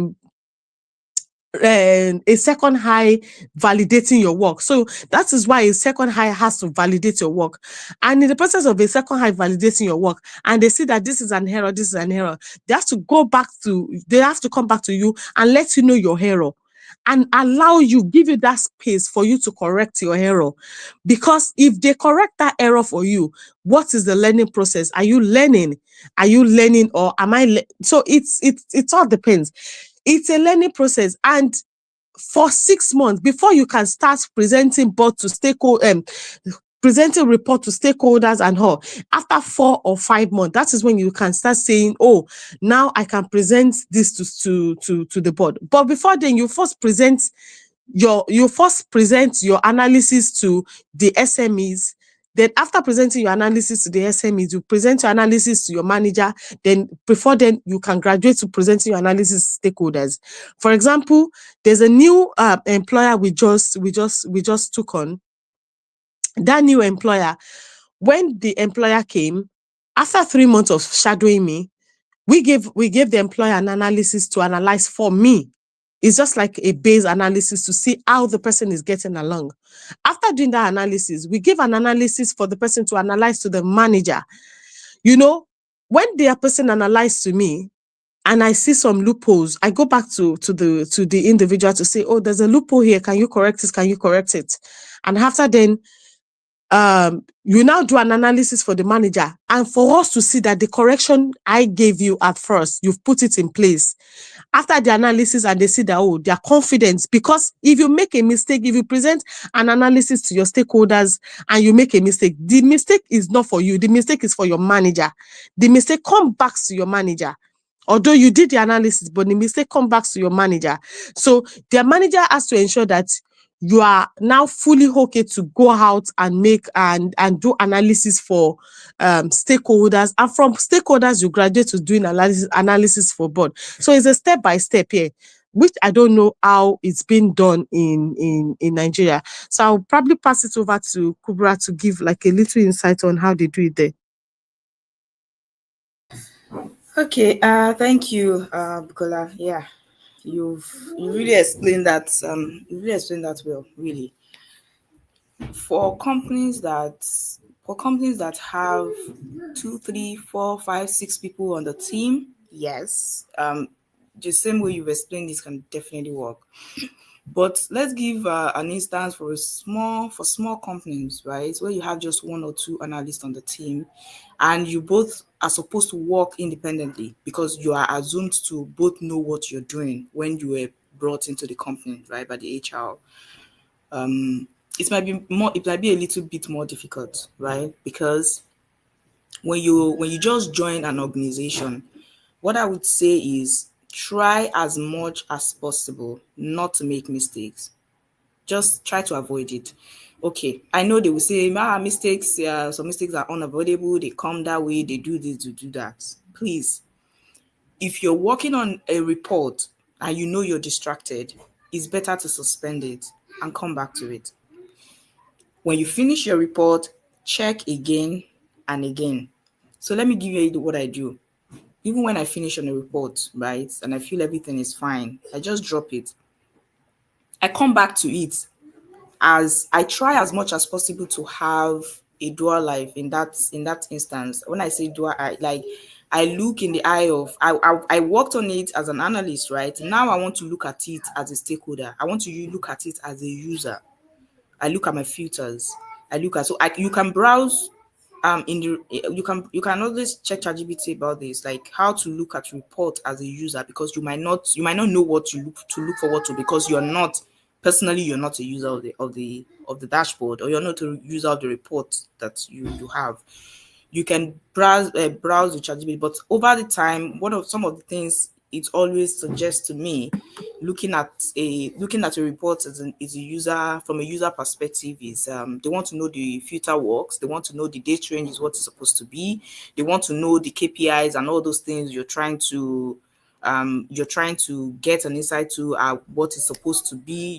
That you check your models, your model view, you check the measures you've created to be sure there are no errors. You just do all those check and all. And I would say again, the reason why you should make sure that you don't make mistakes is because these stakeholders that you're looking at, that can be very funny. Management can be very funny. They know what they want to see. They don't have an idea of exactly what they are saying, but they know what they want to see. When you presented wrong data to them, they know. Instantly they know. They know that their revenue or cost shouldn't be below a certain threshold, because there is a previous data on it. There's a previous data on the last month, and they expect that this month should be more than last month. If you're presenting a report that says last month is just a bit higher or lower than, if you're presenting a report that says this month is just a bit lower or just the same as last month, they question it. They question why. And the question of why, goes just beyond what you are presenting. It goes down to operation view, down to the source of whatever it is they are doing. You get? So whatever it is you're presenting is the high level. When you give that recommendation to them, it goes beyond high level. It now drills down because you're trying to find the source of the problem that you've just presented. So because of that, you wouldn't want a situation where you present a wrong report to them and you have to now go and undo it. If you are coming in just the same just the same fear that faith has, it's what it is. Oh, please try as much as possible not to present the wrong findings, because if you present the wrong findings the first time, you do that another time, they will start doubting your reports. At the moment you're an analyst in a company, and then when they tell a stakeholder that they want to give you their tax, and they tell you, can we give someone else? There's a problem. It's because they've lost trust in you. They've lost trust in what you can do. But the funny part is, if you have been working in that company and you've been doing everything right, you've been presenting good reports, good recommendations, they've been using it, it's been working for them, everything has been fine.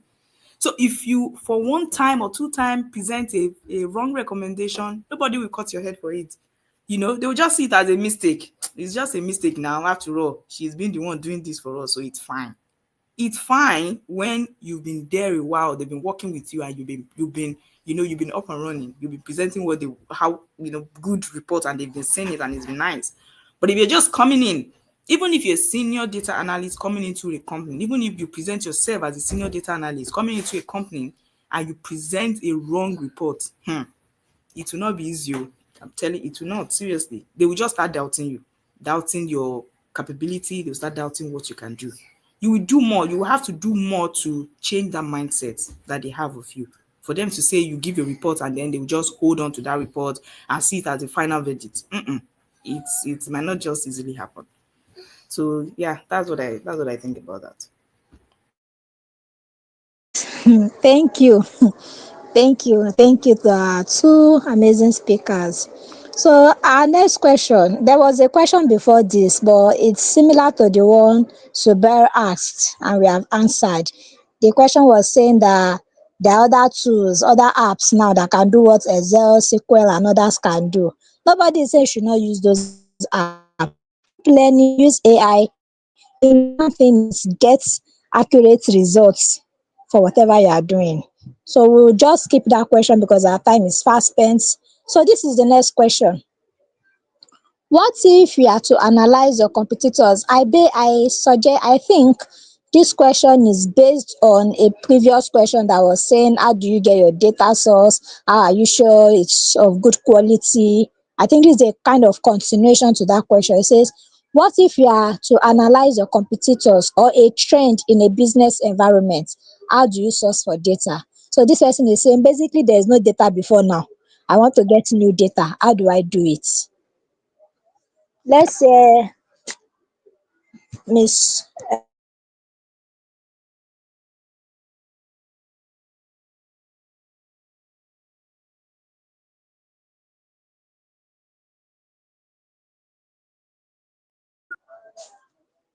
are we there?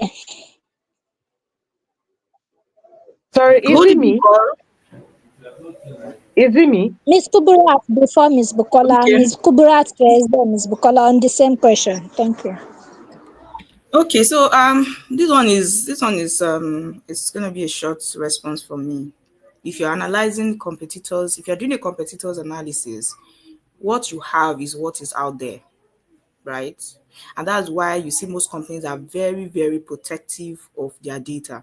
They are very protective of their data going out there. They are very protective of whatever this. In fact, we had to have a conference like a data literacy on how to use AI if we were to use, because they know we use AI.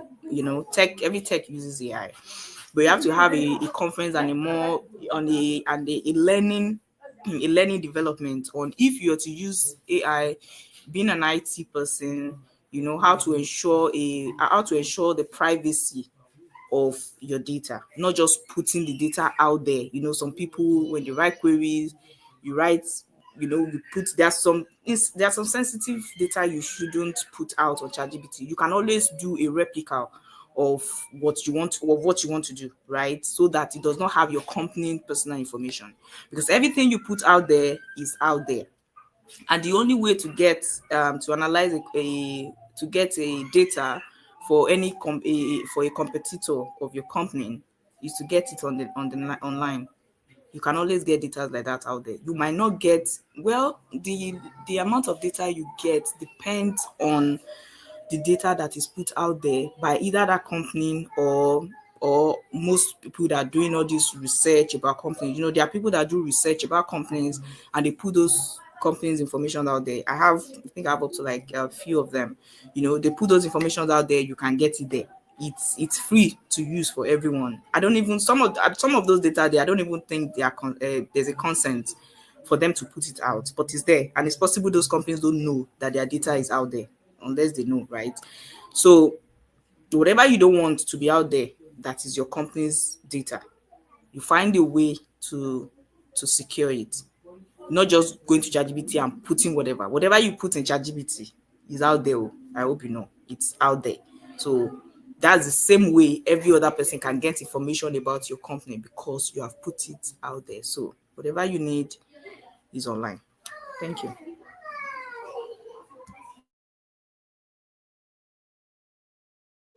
Okay, Ms. Bukola, let's share your thoughts, please. All right.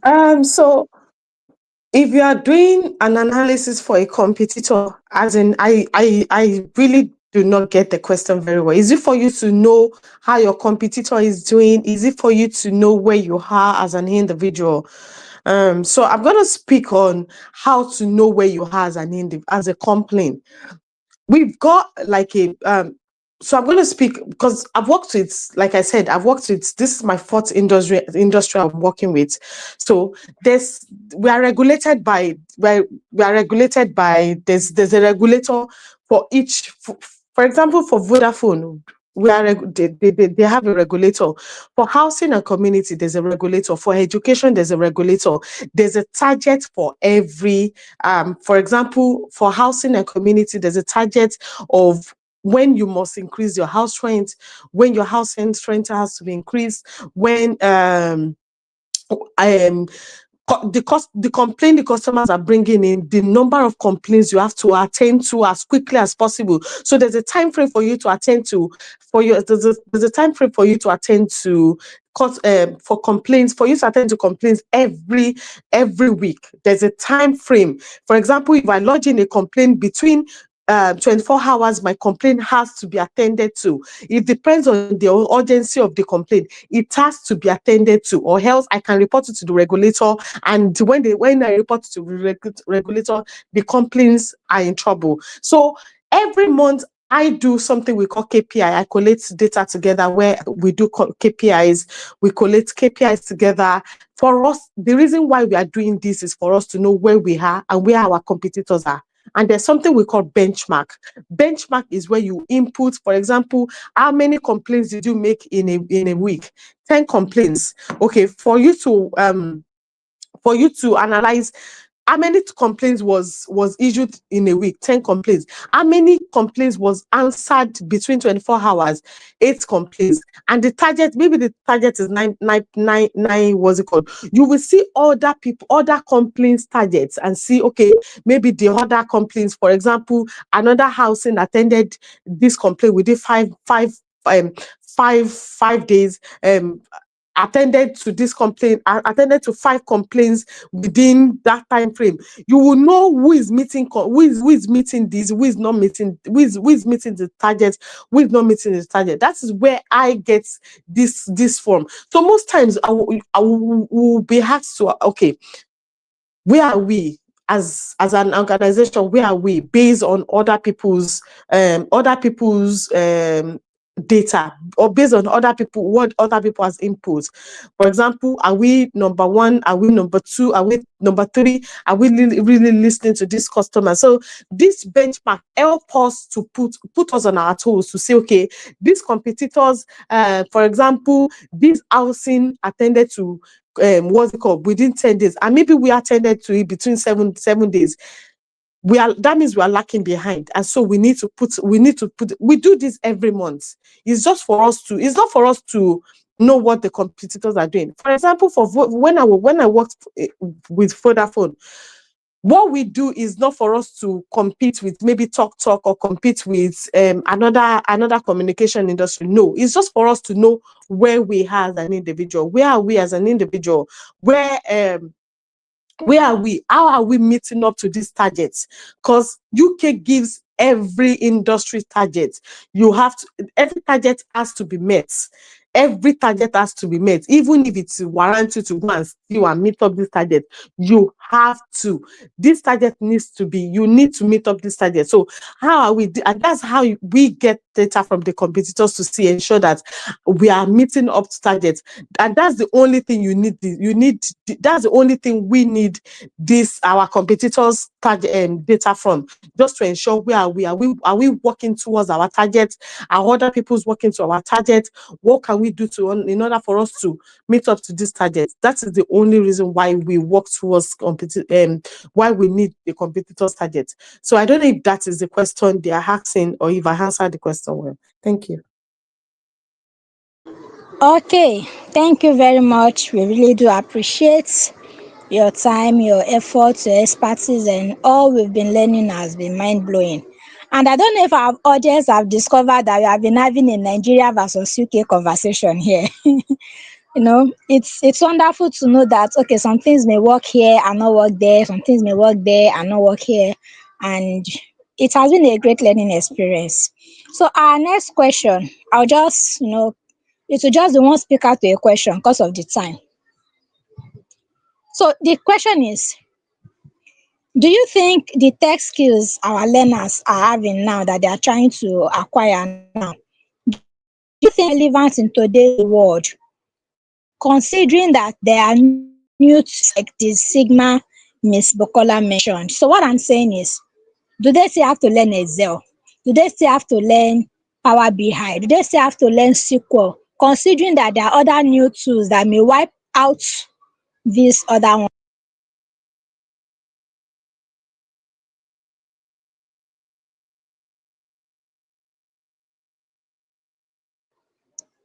Did you hear me? Yes, I heard you, but the end part of it, considering there are other tools that might wipe out what is currently learned, right? Is that what you said? Yes, yes. Yes, please. Okay. So, Ms. Bukola, please. I think she has dropped off. Oh, all right. Please, Ms. Kudrat, let's hear your answer then. I'm here. I'm here. Okay, she's back. Sorry, I think I pressed the wrong button and it took me out and I had to come back in. Oh, So I think Kubrat said something about learning hall. Excel is important, and it depends on the industry you're working for. When I worked, because I've worked in GTB before, but that's a GTB in UK. Now, there are some tools I use in GTB that I didn't use in my next what's it called? My next organization. There are some tools I use in my last organization that I'm not using now. Learn everything. It's very, very important for you. It's for example, the stigma I talked about, I didn't know it before as at last week. I didn't even know there's a tool called stigma up until last week when I was asked someone had to employ me to do like a 2 days analysis for them, and they said, do you know stigma? And I said, no, I don't know stigma.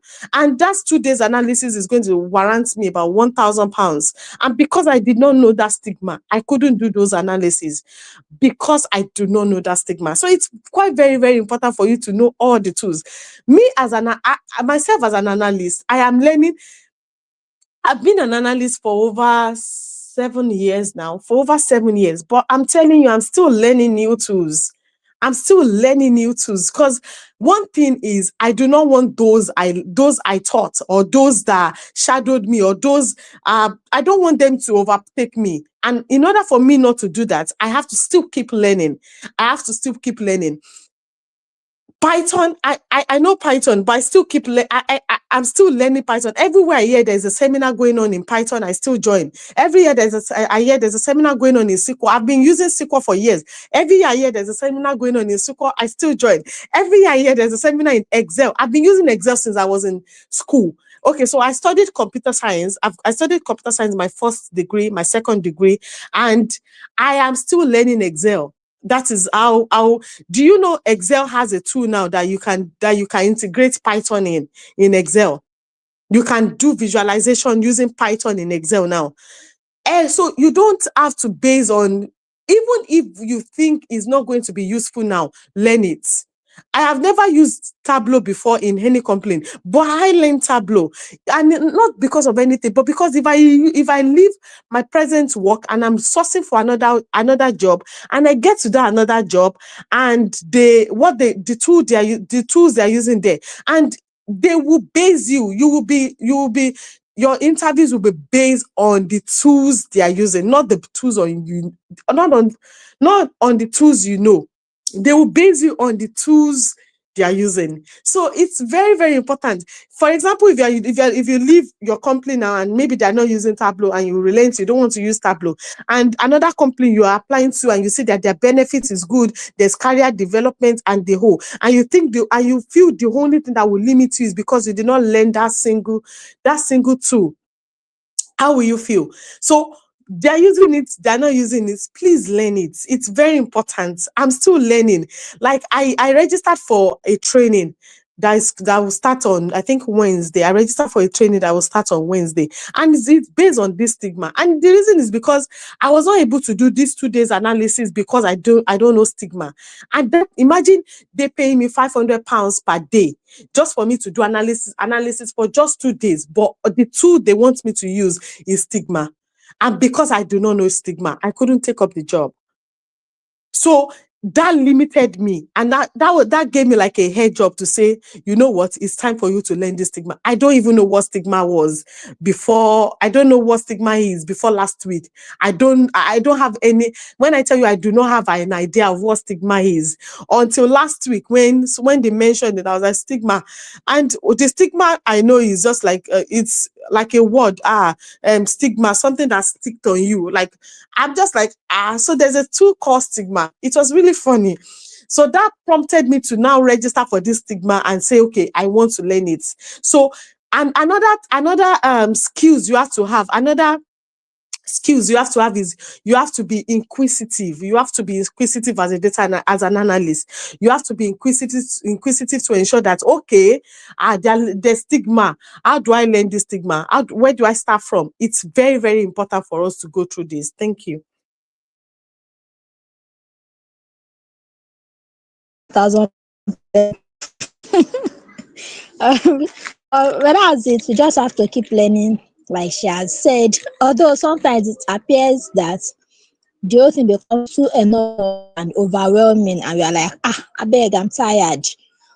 Well, just take it one step at a time, a little at a time, and you build. Start with the basics, the known, from known to unknown, they would say.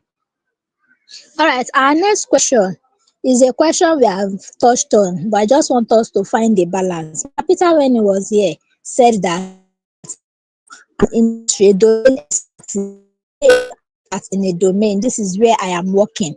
This is what I am working with.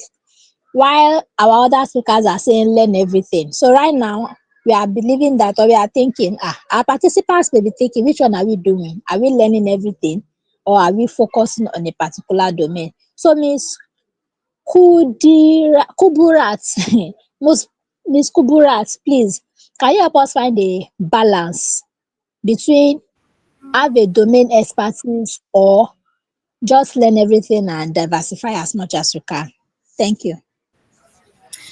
Yeah, thank you. I feel Bukola already mentioned something here, right? In this area of this thing, because she said she has worked across different niche in her career, and I feel it's going to be the same for most of us. I understand what Mr. Peter was trying to explain to us in learning having a domain and sticking with it. So for somebody like me now, right, I started in the educational sector, from then into logistics, and I also continued educational and also logistics, right? I'm currently a data analyst in GIG logistics, so of course it's still logistics, but but I would say for entry, if you're just coming in, no, please don't say you're sticking to one domain. You are, in fact, at that point, really, to be sincere with you, you just want to enter somewhere. I hope I'm speaking everybody's mind here. You just need to enter somewhere.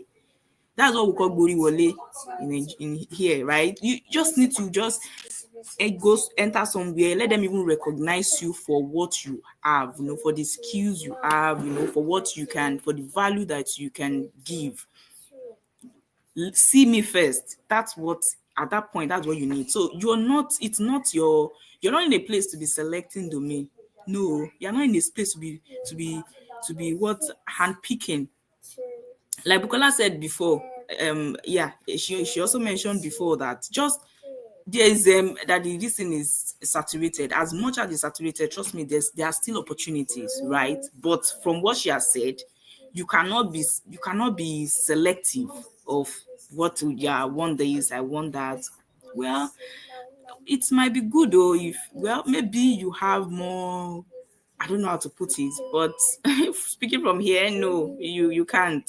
Whatever you see, go for it. Whatever you see, go for it. Apply for it. Push for it. Do you know the funniest part of it is that analyst is analyst. The same tool we use across all these different domains. Domain knowledge is important, but you can learn it. Domain knowledge is something you grow into as you work in the company. As you work in the company, you start learning slangs, you start learning abbreviations, you start learning terms, you start knowing about the business, and that's no big deal, right? The most important is you know your skills. You can use with these tech skills wherever you find yourself. You will learn the domain knowledge will come as you enter the company and you start using your tools and what you've learned. If you don't even know anything about any tools and you call yourself an analyst and then they bring you in and you're fast to learning domain knowledge, but you cannot use the tools to do what they want you to do, then there's a problem. There's a problem. So I'm not going to be you can't limit yourself to a particular niche just because what it is, right? No, you can't. So be open to opportunities. Put yourself out there. If you now find yourself in a particular niche and you feel you're comfortable in that niche, in fact, you won't even know unless you find yourself in one, you find yourself in another and another, and then you can now decide. Maybe you give yourself a goal, right? As you grow, if I'm by the time I'm 40, by the time I'm 39, by the time I'm 35, I want to have been able to now, decide on whichever area of specialization I want to, you now focus on. Yes. But at the earlier time, please explore. Because when you explore like that, you have more knowledge. It opens your mind, it opens your eyes to a lot of things. You can see the way she's talking across different organizations. She's talking about banks. She's also talking, she's talking across different organizations because she has worked in these different organizations. So if somebody is talking from intelligence part of view, if somebody is talking from the bank, she can contribute something. If somebody is talking from wherever other company she has worked, she can contribute because she has worked there. So that's what it gives you. It gives you levity. You have more leverage and more information. You're armed with more information than somebody that is just in one particular. Of course, these people say when you grow in a particular niche, you master a lot, you perfect, you can even become a consultant in it. But I feel there's no limit. There's no limit to that.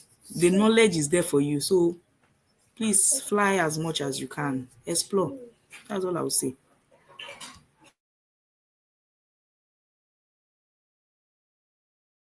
Okay, thank you.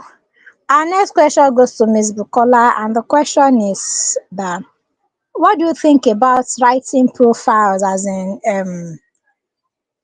this thing of putting out your portfolio out there for people to see and get a job. Do you think that there are other methods which a data or an aspiring analyst can position himself or herself to beat the competition? Do you think it's only through portfolios, or are there other things you think that the analyst can do to be handpicked for a job and all of those things? Ms. Bokola, please. Yeah, hi. Can you hear me? Yes, I can hear you. Okay, I'm so sorry. I can be a little bit what's it called, because I'm driving. But so I do not have a portfolio. Funny enough, I don't have a portfolio. Can you hear me? Can anyone hear me? Yes, we can. Yes, we can. Okay. I don't have a portfolio. That's how funny it is. I do not have a portfolio. With my year of working. But to be honest, I am not going to encourage you not to have a portfolio. A portfolio is really, really good, because I know of someone that I know is not even someone, a lot of people that have applied for a job, and they said, put in your LinkedIn account, or put in your portfolio, or put in your portfolio, or what's it called? A lot of people would say, okay. And the reason is because of recent, like I talked about, of recent that we did a recruitment, and we had to let this individual go within a month. And the reason is because the person just went to training and said, oh, he has had his hand on majority of these tools. And so when he came in, we trusted his instincts. So when he came in, we asked him to use SQL, and he was asking me, how will he join the tables together? And I'm like, you said you've used this together, you've used this before, and this is one of the reasons. So I recommended for us to ask for portfolio of people. But then let me tell you something. It's not about the portfolio. That's the real truth. It's not about the portfolio. I can steal your work and put it in my own portfolio. You can steal my work about put it in your portfolio. Like I said, I do not have a portfolio. I don't have a portfolio. I don't. Some companies will not request for your portfolio. Some companies will want you to do we want to do like a test on the spot. But then what you imbibe in yourself is very, very important. The skills you have is very important. It depends on the individuals. Some people portfolio is good, some people portfolio is not good. In fact, sorry, portfolio is good. I will not say portfolio is not good. Even if the company is not even requesting for it, please have it. Please have it. I don't have it. I don't have it. I don't have it, but I will actually encourage everyone to have it. But beyond and above the portfolio, what do you have upstairs? It's very important. What do you have upstairs? Do you know all these things? When it comes to real employment, can you use all these things? You know that can you use all these tools? Can you use all these tools when it comes to real experience? It's very important for us to ensure not just the portfolio, but what we have upstairs. Thank you.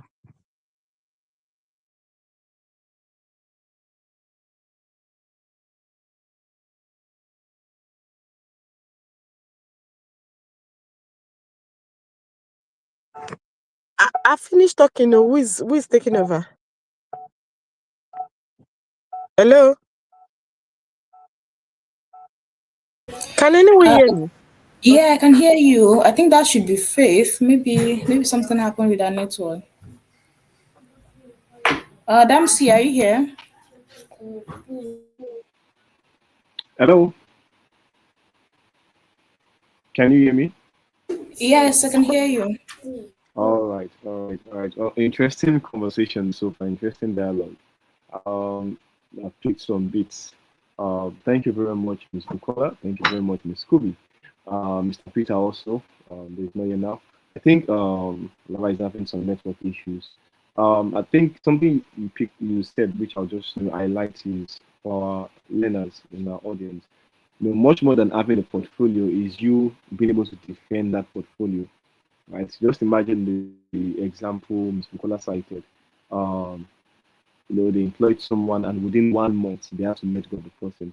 And that's actually bad. Imagine the excitement you gathered, built. Oh, I've secured my job. I have a job now. I've gotten a data analyst job. Stuff like that. And 1 month later, like that. And people ask, what happened? What's going on? I don't know. Shame will never know. Like, well, I don't know joins. I don't know how to join tables together or stuff like that. And that's not ideal. That's not ideal. Um, so we'll have one more question before we wrap up. Just one more question. I think Critic Center. I don't know who this is. I'm sure that's not your name, but Critic Center is asking a question here. It says, please, what is the difference between data analytics and data science? Well, okay, I think he's the one that said he's taking a data science course somewhere, and is one that said is observed that some of the apps can do what Excel, Power BI, SQL, can do as well. Okay, so Kubi, would you want to address this question real quick? The difference between data science and data analytics, so that this guy Okay. can. Yeah, sure. And I'm sure it was one that also mentioned the questions about that he's been thinking of an app that will be able to do all of this, all what these other apps do. Yes. Yeah, Is the and okay, so I'll just point on. I'll just start with that. Touch I on that actually with you. think he's going. I think he's sorry. I think he's actually undergoing a data science bootcamp somewhere. So he's trying to, draw parallels between. We are talking about data analysts, data. Of course, data science is also part of the data field, right? So I think he's just trying to draw parallels there, right? Oh, okay, okay. So the difference is predictive analysis, modeling, building. What's it called? How do I explain it? So data analytics is more of there's a data somewhere, pull it out for us. There's a data somewhere, we want to get this insight from that data, find it for us, right? The data already exists, but we just want to be able to manipulate the data to how whatever we want or whatever the stakeholder wants, whatever business wants, whatever management wants. In terms of different analysis, we're talking of month over month analysis, year over year analysis, build a dashboard to show insight, the trends, the what's it called, categorical data. How does this data, what's the relationship between this data and another, in one department to another department? Let's know if we're really making money, at when do we start making money. All of this is data analytics. The data already exists in a warehouse, or it could be primary, it could be secondary, just anywhere, but the data exists. So get insights for us from this data. So if you say you're a data analyst, you should be able to you should be able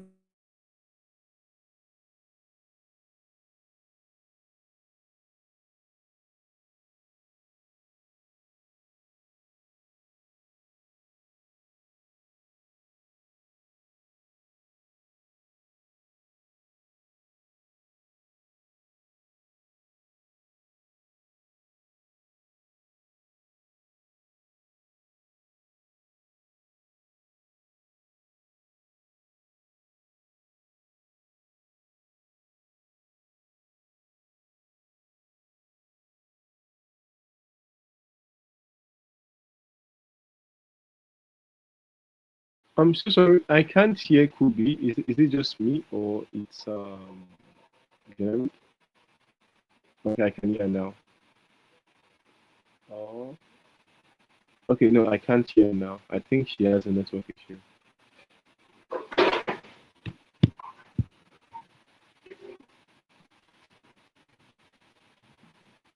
All right.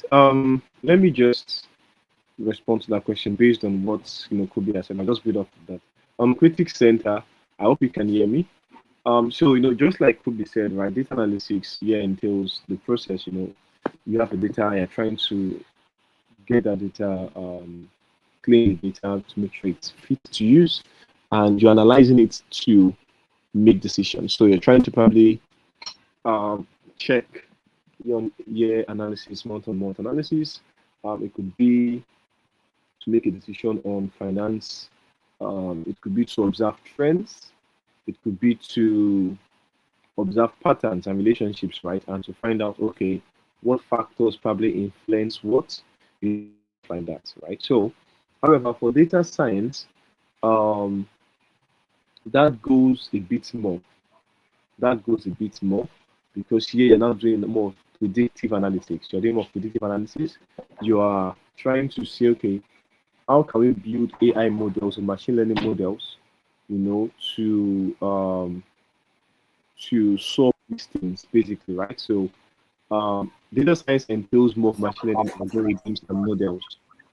That is what that entails more, and I think that is probably what you're learning currently. Um, okay, so there's one more question on the chat. I think this will be the final question for today. I have built products of detection system on how do I market and launch.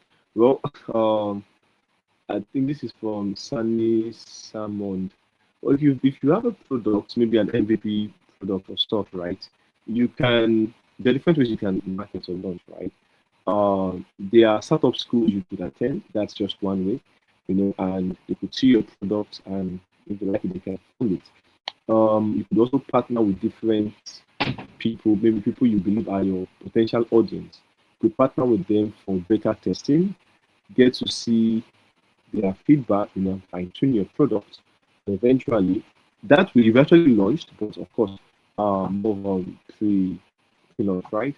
So you get those beta testers, they will work on it, maybe for free, get feedbacks, you fine tune, and eventually you can now market at scale or launch at scale by maybe partnering with influencer, doing some marketing. That's just another way, right? Another way is you could buy. I believe if you want to, you could just go to a startup school or accelerator programs whereby they would really fund your product or your project if they say it's worth it. It has value they can really do. But otherwise, you probably just want to be part. I personally believe collaboration is your best bet, right? You can't just work in isolation. So collaborate with people, maybe VCs or people in that industry ahead of you. They can help promote it, influencers as well. Otherwise, reach out to people who are your audience. Get beta testers, let them use it for free, and you can build on that. If you get feedback and it's good, trust me, you can do marketing at scale. And if people are doing it for free and they are getting value, you can actually do marketing at large scale, and you'll be sure that since people have already used it and they are getting value, if you market at scale, you would also have people that would patronize you. All right. I think Miss Bukola had to leave. No, she mentioned she was driving the other time. So this was supposed to be for both of them. The final question. Kubi, I trust you, but can you hear me, Kubi? This is just Yes, I can hear you. if there's one advice we're going to give our audience, many of them are beginners, they are learners, trying to, just navigating their feet in this tech space, and we've learned a lot of things, a whole lot of lessons. Even I've learned, right? If there's one advice you would give to them, right, what would it be? Only one. Okay, if you have, let's say two. If you have two, if you have more than one, you can do. But Ah, let's just make. I wanted to ask from you, then ask Miss Bukola, but I think she had to leave because I guess she's driving, and they're very close to driving and talking and stuff like that. Okay, so if you yeah. have two advices, what advice would you give them? Okay. So, what I would say, if you when you find yourself in that organization, you're learning right now, right? I'm sure most of you here are learning. It's fine. Then when you now finally that what you've learned, when you finally found somewhere to create value, people somewhere for people to see you for what you've learned and what you can give to them, ensure that you are open to asking questions. Please ensure that you are really, really open to asking questions. Don't assume that or you overheard somebody say something and because of that you use that to make decisions. Ask questions, be open to asking questions from your peers. Ask questions because okay, for now we work as a data analyst, but we also have to work with the engineers. I mean the front end, the back end engineers, because they are the ones that engineer this data, that they make it accessible for us. So we have to ask more, you have to ask questions from them. We work as a team. Ensure that you have that mindset of working as a team with your colleagues, right? With your department, your unit, wherever you find yourself. Be good in communication. Please be good with communication, communicate well, and ensure you listen well before doing anything. When stakeholders or management come to you for anything, clarification is important. There is a clarity. Ensure you have the ultimate clarity of whatever they're asking of you. Don't just jump into analysis without knowing what they expect of you or what they require of you to do. Don't assume things for them. Don't expect this is what they should want rather than what they actually want. Don't make decisions for them. They are the ones that want this thing. They need it for something and they're asking you to get it for them. Don't go and do your own thing and expect that they are supposed to just comply with what you've done or they're going to manage with what you've given to them. Don't do that. Even when you feel you have an idea or if you feel are they not supposed to do it this way, you tell them about it. It's more like a communication. Oh, this is what I think. What do you think about it? Some of them will tell you just stick with what I've told you to do. And some of them will tell you, okay, I think that's a better idea. Let's go with it. So talk to them first. Don't just do your own thing. Be open to learning, continuous learning, like I would say. You already have a signed deal. If you're on this call right now and you're pushing through to what you want to do, as a data analyst or a BI analyst, or you find yourself as a business analyst, wherever you find yourself in this space, be open to learning. Continuous learning, continuous development is just the key. I'm telling you, it's the key to everything. Something you don't even think you need to know, you just find it on a YouTube tutorial video you're watching and it clicks and that's it again. You've added it again to your wealth of knowledge. And that's how it works. So yeah, that would be it for me. If you stay curious and you keep learning, focus on solving problems, you will definitely create opportunity for yourself. That is for sure. So please keep learning. Hmm. Thank you. Thank you, sir. Thank you very, very much. Kubi. If you stay focused and you keep learning, you will definitely create opportunity for yourself. I think that should be a code for the year 2025. Kubura Ali. That's a code for 2025 on its own. No one can tell you that thing again. Guys, when last did you hear such a quote? If you stay focused and you keep learning, you will definitely create opportunities for yourself. Now, listen, it not should not say you will find opportunities. No, that's is a keyword there. So you're not finding, you're going to create them. Oh my gosh, Kubi, God bless you. All right. So that's a very, very Thank you, important one. Sam. Staying focused. That means don't get distracted. Staying focused and keep on learning. I think there's something I've just observed, Ms. Bukola is not here now. There are certain things I think she's coming from the lens and perspective of big companies, especially big organizations, where a lot of roles are divided and stuff and like that. But it's not necessarily so in Nigeria, yeah, in this part of the world, especially if you're just coming in or working in a startup, you are likely going to do a lot of things, like lot of roles. So it's important, you just learn as much as you can. And as you grow, you build experience, then you can now build that domain expertise and mastery. I think you guys will hear me. I said a lot that mastery takes time. Mastery is not mastery is not 3 months. Mastery is not 6 months. You don't say you have master in 6 months. It's in three. It takes time, like years, right? So that's something I've just observed because I observed that certain things that Miss Bukola says, while it's true, but it's because of that terrain, that environment. It might not necessarily apply to us here.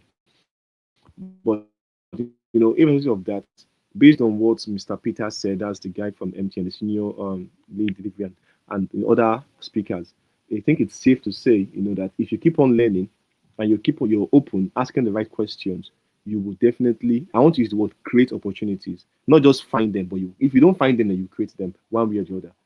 Right. So once again, I want to appreciate.